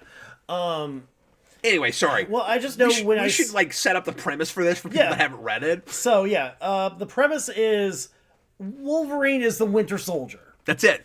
That's basic. Which I gotta be honest, as soon as I was reading it the whole time, it was like, okay, it's Wolverine, and then when they said the Winter Soldier, it's like, all right, I'm on board. That was I'm the good. that was the hook for me. Yeah. When I initially read the first issue. Yeah. And it already has this this kind of spy shadow government, Yeah. like espionage thriller. It's very bent to it. very Cold War-ish, very Cold War-y too, especially with the villains being like Colossus and Magic and Omega Red. Good point. Well, Yeah. and the art looks more like a Winter Soldier book. It does. It It looks does. more like a Captain America book. And people get like massacred in this book too. People get jacked in this book. People get jacked this book. It's like poetry and rhymes. But yeah, they catch. Well, and it's got Yeah. it's got that typical like prequel reimagining trope Yeah. where because you've already decided who's not going to matter later, you can immediately kill major characters 5 pages in. I know. And there's a fun novelty to that, There but is. it's like, oh wow, Nightcrawler's gonna be in this book. Yeah, and again, I'm spoiling Mystique's stuff there, from the too. first issue, but it's like we're gonna get Mystique and Nightcrawler, and Yeah. I'm excited to find out what happens with them, and then immily eviscerated. I know, Like, yeah. they're gone in the first issue. Nightcrawlers get like ripped up, begging God to help Wolverine. So yeah, A lot more Psalms than I'm used to reading in a comic. exactly, yeah. But anyway, I'm sorry, what were you saying? No, I was just gonna say too how there's also another character right at the end. Nicholas Kitty Pryde does seem pretty aged up in this. No, yeah, this isn't like teenage Kitty Pryde. Colossus was. There's the talk over how old Colossus is versus how old Kitty Pryde is in those original Claremont stories, but everybody's pretty old and grizzled in this book. Yeah.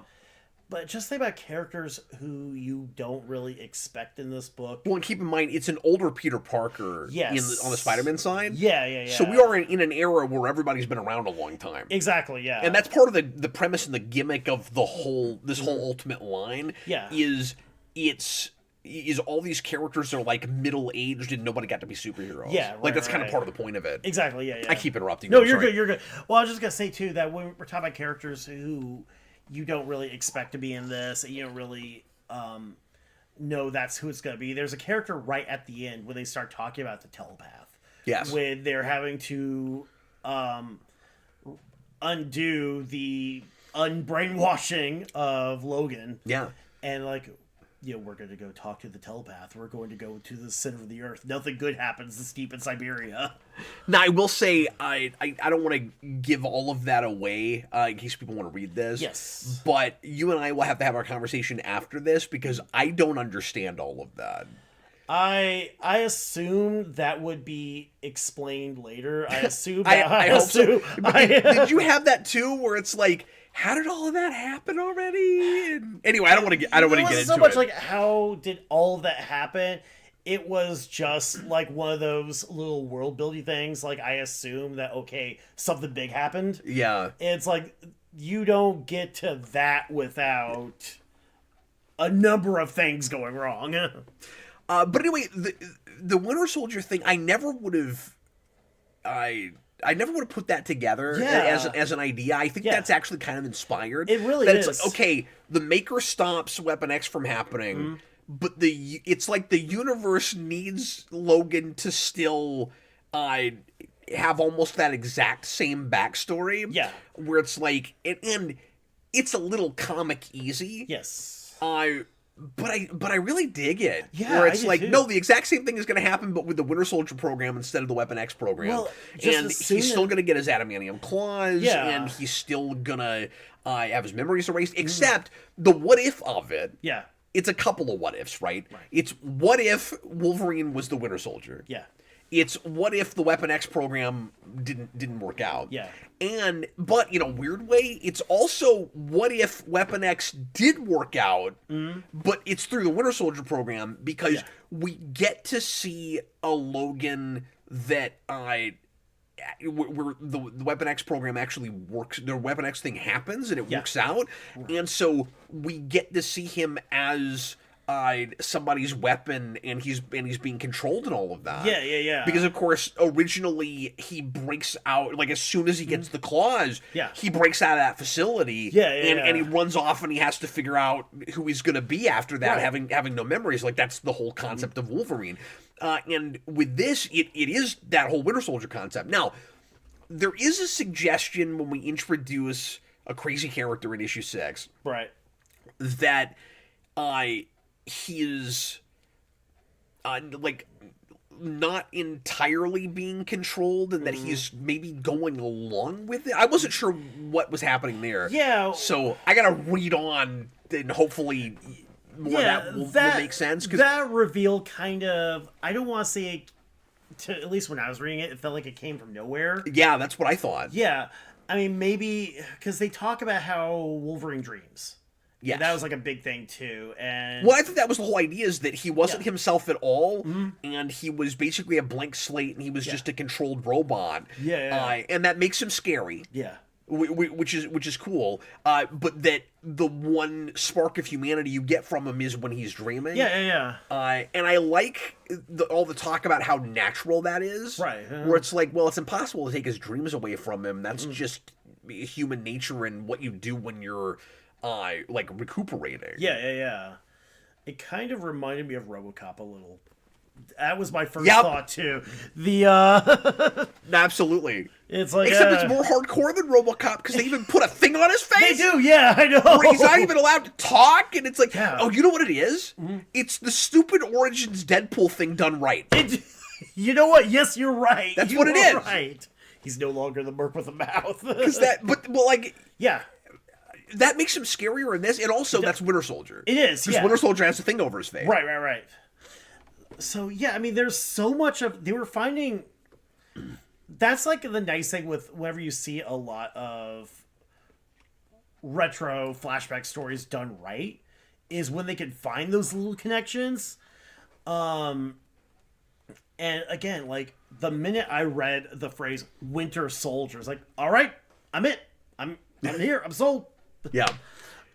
I do like one little touch that did make me laugh was how Gambit kept calling him the Rougarou. It's like that is a choice, but it's a choice I appreciate. What was kind of fun and also surreal to me reading this is it's got its own flavor. In again going in that kind of more spy direction. Yeah.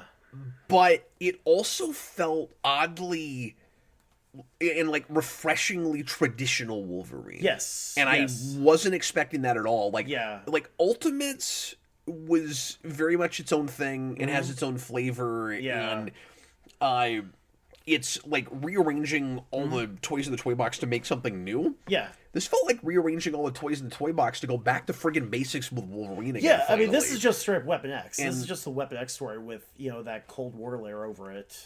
And I really like getting to read an ongoing where he stays Weapon X. Yeah. And I'm actually afraid it's going to lose me after the 6th issue. Yeah. Where it's going to be, spoilers, but it's clearly going to get to a much more standard Wolverine place where Logan's got his faculties back. Right. And when he can have conversations, like I'm just giving that away, but like I don't know how to talk about this without bringing that up. Yeah. But I also don't know how long you could sustain that. Yeah. Like that might get old eventually. Yeah. Although you could have played it like I mean, I guess there was a Wolverine Max, but I was going to say you could play like a second Punisher Max where it's about where ultimately it ends up being about other characters around him. So like he goes and does scary stuff, and then we get more X-Men stuff around him. Because the other thing I'm really liking about this book is it's Ultimate Wolverine, but it's kind of Ultimate X-Men. Yeah, exactly. It's just that they're all splintered and there isn't an X-Men. I'll also say I wish they had the guts to call this Ultimate Winter Soldier. Yeah. I wish they'd done that. That would have been cool, although They probably couldn't have sold it as well. They probably could have sold obviously. As much Wolverine's but got a little bit more. So far, the title doesn't make sense because he's not Wolverine. Yeah. Or at least he doesn't, call himself that. Yeah. But he probably will. He's at least the Rougarou. Like, eventually, he'll, I do kind of like having that surprise.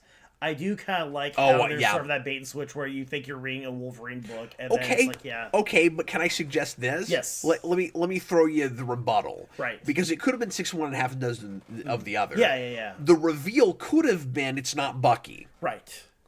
I can see so that. if you come into this book and it's called Ultimate Winter Soldier, the reveal could have it's Logan I've been looking at this whole exactly. time. Yeah. That's crazy. But you'd have to redesign it where you couldn't tell it was him.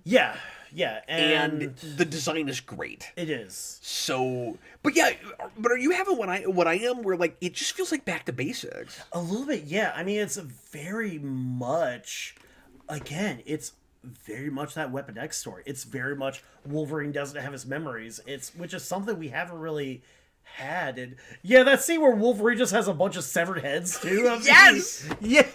He's horrifying. Yeah. In the way that Winter Soldier is supposed to be horrifying. Yeah. Because like I said, it's got this great sense of atmosphere. It does. That is very Winter Soldier. Right. But there's also very much this, and I don't mean in the art so much as in the writing. To your point. Yeah. It does have some of that flavor of Winter Smith. Yes. Especially with all of this like. Scientists and agents in the background talking about him like he's not there. Like he's just an experiment. That's straight out of that book. It is, yeah. And I don't know about you, I'm a big fan of the Winter Smith Weapon X. I mean, I adore that book. It's been a while since I've read it, but it's actually funny because I started rereading it on accident because I was. How do you read a thing on accident? Well, because it was just in like Marvel Comics Presents, right? Yeah. I was looking up something different that happened in like the same issue. I was looking up it was a Captain America villain, the War God. See, I always forget that was in Marvel Comics Presents. You're right. So I was... Because I've only ever read it in trade. Yeah. I don't know if I own those. Well, like the original singles. I'm sure they're expensive. The versions on Unlimited, too, on Marvel Unlimited, don't have like the other stories. No, of course. Yeah. So I mean, they know what the main event is. They know what's there. I've never read those. Yeah. Crazy. Going back to like one of the last panels too, like with him and the severed heads. I do like. He just wants me to keep the severed heads on screen. Well, that too. As long as humanly possible. I was going to talk about how every so often it will do really creative stuff with the panels. Like you have the cuts there that look like Wolverine slashing the. Oh, that's a great point. Yeah. Yeah, you're right. This book sometimes... That's neat for layouts. It is, I didn't even think of that. This book isn't afraid to get kind of trippy, too, because I think it's issue, like, 4 or 5, where the majority of it is a wolf fighting a bear. Which I didn't love. Yeah. Now, that also, although, to be fair, that is one of the things that felt most like Winter Smith. Yes. But... It felt like a fun gimmick for an issue just stretched too far. Yeah, I mean, that would it almost needed something else going on. Yeah, I mean, felt like that would have been fine for like a few pages. It's this metaphorical fight with the wolf and a bear, and we're talking about Weapon X and whether they can control it and all of that, or Weapon X, Winter Soldier, with the scientists and the agents or whoever in the background, and then the big, I guess I'll spoil this too, but the big reveal at the end of that issue is there's been a Wolverine fight happening the whole time, And you see the it reads aftermath. like and it's really, there's this great, I didn't pull it down, but there's this great 2-page spread that's just really gory. And he's eviscerated this whole room, and it is like Weapon X except way more horrifying. And what I do like about it, I guess I'm of two minds about it, because I found it tedious to read. But then when I got to the end, the payoff was nice. I don't know if it was worth the whole issue. But what I did really appreciate about that payoff is it makes it read like that fight was too brutal to show it to you. It was too brutal, but also and then they show you the aftermath, which is brutal enough.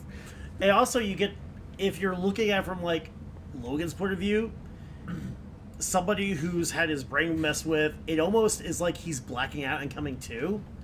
Oh, like you're he right. wakes up and is like, what did I just do? That's a good point. So it's like the whole issue is almost not really from his perspective, because he's not watching animals fight, but it's at least, it gives you the feeling of this is somebody who's not in his right mind who... Now, what were the animals fighting a metaphor for?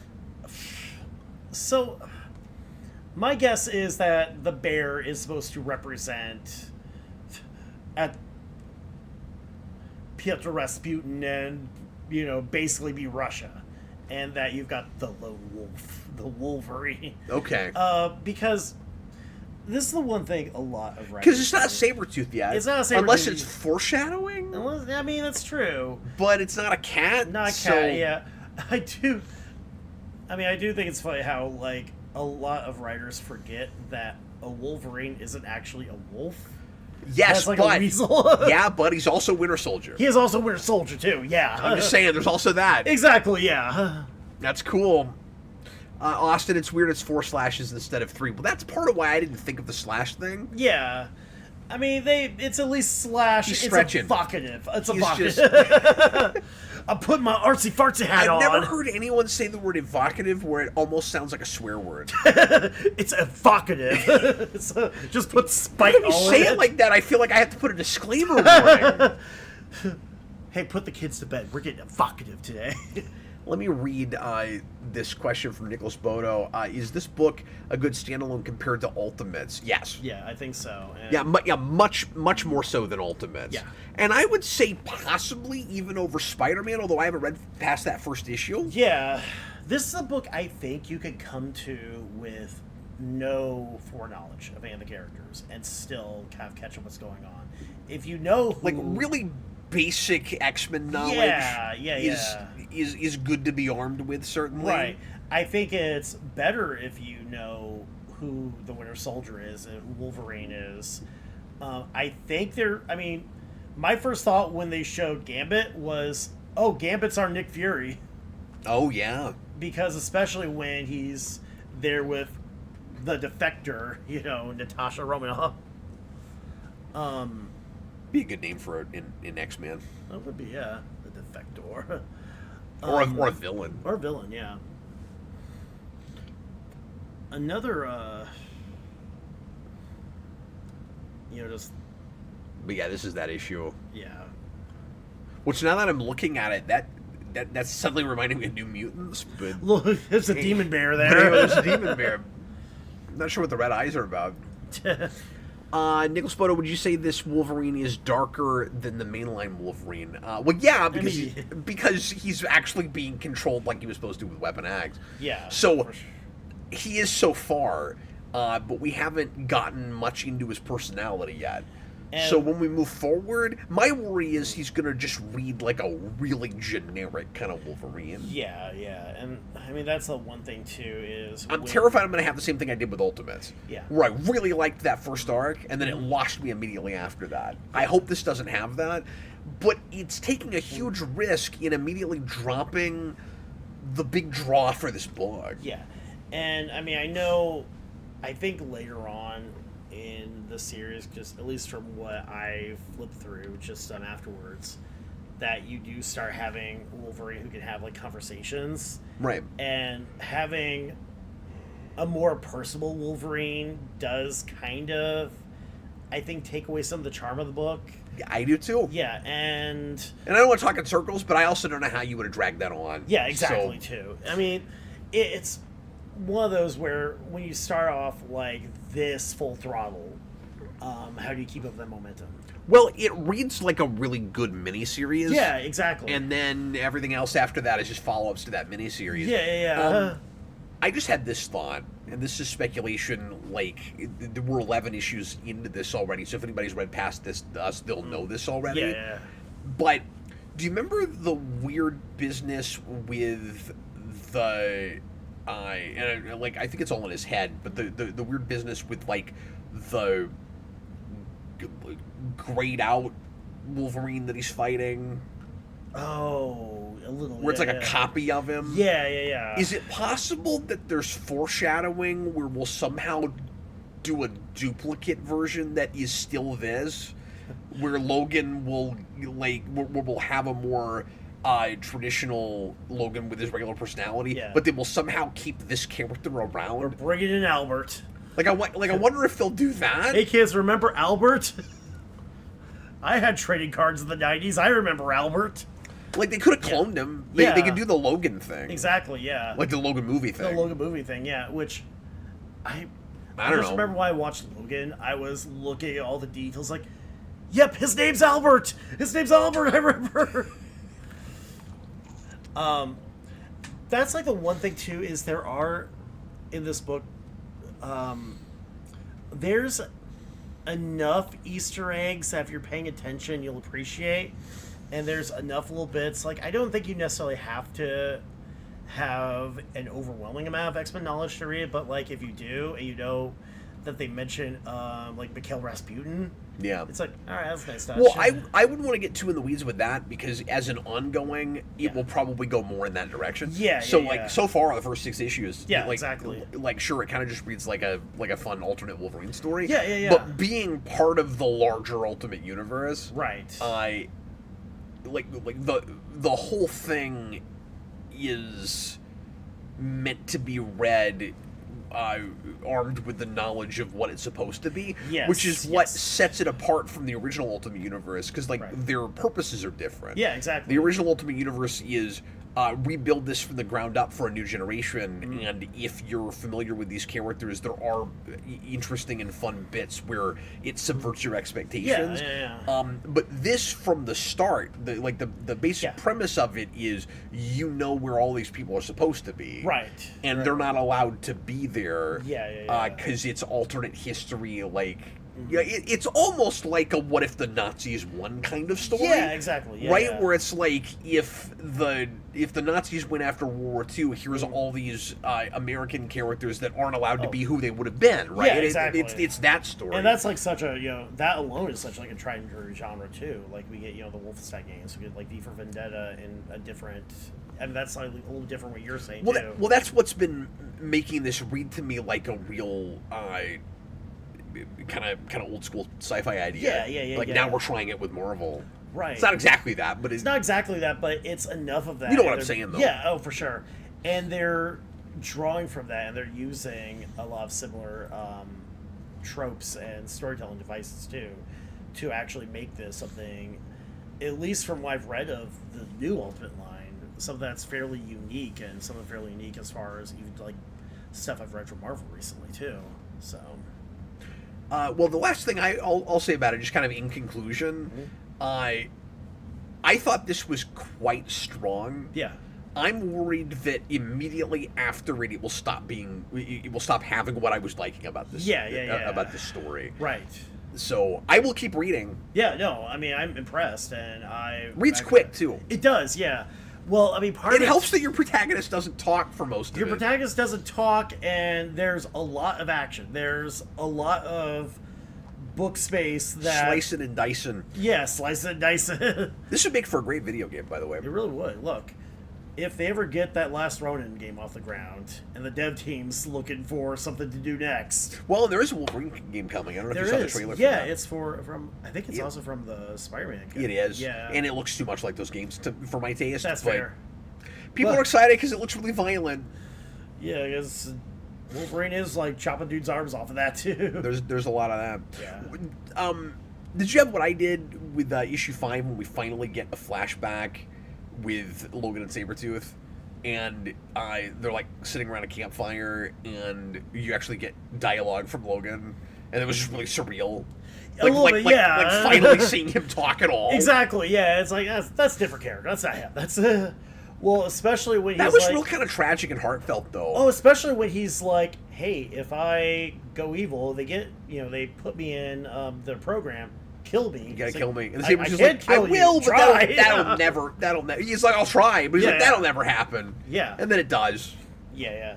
And I mean, there is the implication that they've done this before, and that this is just like another experiment. I mean, I guess it's also with like Weapon X, where it's at least in later incarnations, it's Weapon 10. Yeah. Is there a new Ultimate X-Men book? I didn't think there was. The only one I know about is with Peach Momoko. Yeah, I mean that's the only one I know of. But like I didn't think they did a new one for this continuity. They did. Yeah, because I knew it was Peach Okay. Momoko that was doing it. I don't know. But that's in this continuity? I couldn't tell you much else about it other than the artist. Crazy. But yeah, I guess it's the little bit. But apparently that's unrelated to this, and it looks like real manga inspired. It doesn't look like Yeah. it would fit with any of this at all. So why are they calling it Ultimate X-Men? I mean, I think I'm so confused. I think part of it too is because Peach Momoko had done like so many like really amazing covers for a lot of other books, and Yeah, sure, but I'm trying to figure out what this has to do with this Maker continuity. I'm just wondering too if like they just wanted to put her on a book, and it's like, okay, cool, we'll let her do her own thing. Cool, But then it shouldn't be called Ultimate. Yeah, I mean, so I don't know. I could be wrong. I don't know a whole lot about the Ultimate X-Men book. I don't know how it's tied to anything, but Yeah. That's really odd. Yeah. Yeah, no, I hadn't heard anything about that. Because this was reading like the only X-Men thing they were doing. yeah. Well, especially since I mean, even some of like the backbatter stuff they had too talk about how Professor X and Magneto were in a jar somewhere. Oh, I missed that. I skimmed some of that. I didn't have time to read all of I it. didn't either, but like I looked through, and the one thing that stuck out is that they had another specimen, Charles Xavier. That's great. Yeah, I was waiting for a reference for him. He's somewhere. He's in some jar somewhere. Oh yeah, and then they're doing the Legion thing. Yeah, That was yeah. crazy. That like again, that was so like, okay, we're doing this now. All right. Yeah. So like there are some balls in the air Yeah. that make me want to keep reading. Right. But it's weird to say I'm worried about Logan having dialogue. Yeah, no, exactly. Same. It's like once this guy starts talking, it's a different guy. It's not,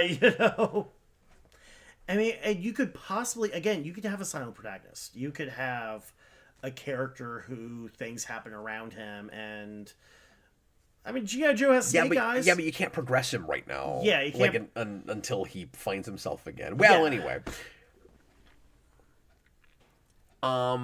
Plus, the exit complete early on was the Ultimate Universe felt too disconnected. Yeah, which is fair. I mean, I haven't read anything beyond these three. Yeah. So, like, I don't know how Black Panther handles it. I don't know. Yeah. It was really surprising to get a straight-up flashback with the Maker like that. I know, yeah, That, exactly. that helps it feel more related to all of this. Right. I like that that's one of the few places where he has to walk in and be like, I'm just going to straight up murder someone. Yeah, with his finger. So I can keep this from happening. Yep, with his, that's true. I forgot Yeah. about that. Well, anyway, so I guess we're recommending Yeah, we recommend it. It's good. at least that art. Yeah. And the art is one of the best things I've seen from Marvel in a very long time. Yeah. And just the fact that it's so like gritty, and I mean, it's one of those where a lot of times when you have comic art that tries to look gritty and hard boiled or whatever, it ends up just looking like a damp washcloth. It just doesn't have any life to it. No, and this it's has just- real style. It does, yeah. And there's So- there's kind of a watercolor, Watercolor. sort of element to the backgrounds. Yeah. And I know we've talked about like the panel work and the layouts, and so I mean the art is, I think, exceptional. And I think as far as some of the best art of that style that I've seen in a book like this too, because it's a style that could go wrong pretty easily if you're not careful. So anyway, It's good. We dug enjoyed it. it. We liked it. All right, well, thanks for watching, everybody. We sure appreciate it. Next time, I think we'll try out that G.I. Joe thing somebody wanted us to do, just because it's different. Yeah. What was it? was Cobra Commander, Commander. yeah. Yeah. So we'll do that for next time. I'll have no idea what the hell I'm talking about, but I'll read it. I'll put my eyes on it. I mean, I've got like some vague memories of G.I. Joe from the 80s, so I Maybe I'll get lucky and some Transformers thing will show up just to connect it to the rest of Energon. That's my hope. Yeah. Anyway, thanks a lot for watching, everybody. We sure appreciate it. It'll be a couple of weeks. We're going to take next week off. Yeah. But in the meantime, once again, thanks for being here. I was Captain Logan, and this was Chris, and we had Austin earlier. Thanks for watching. Bye, folks. Bye, everyone.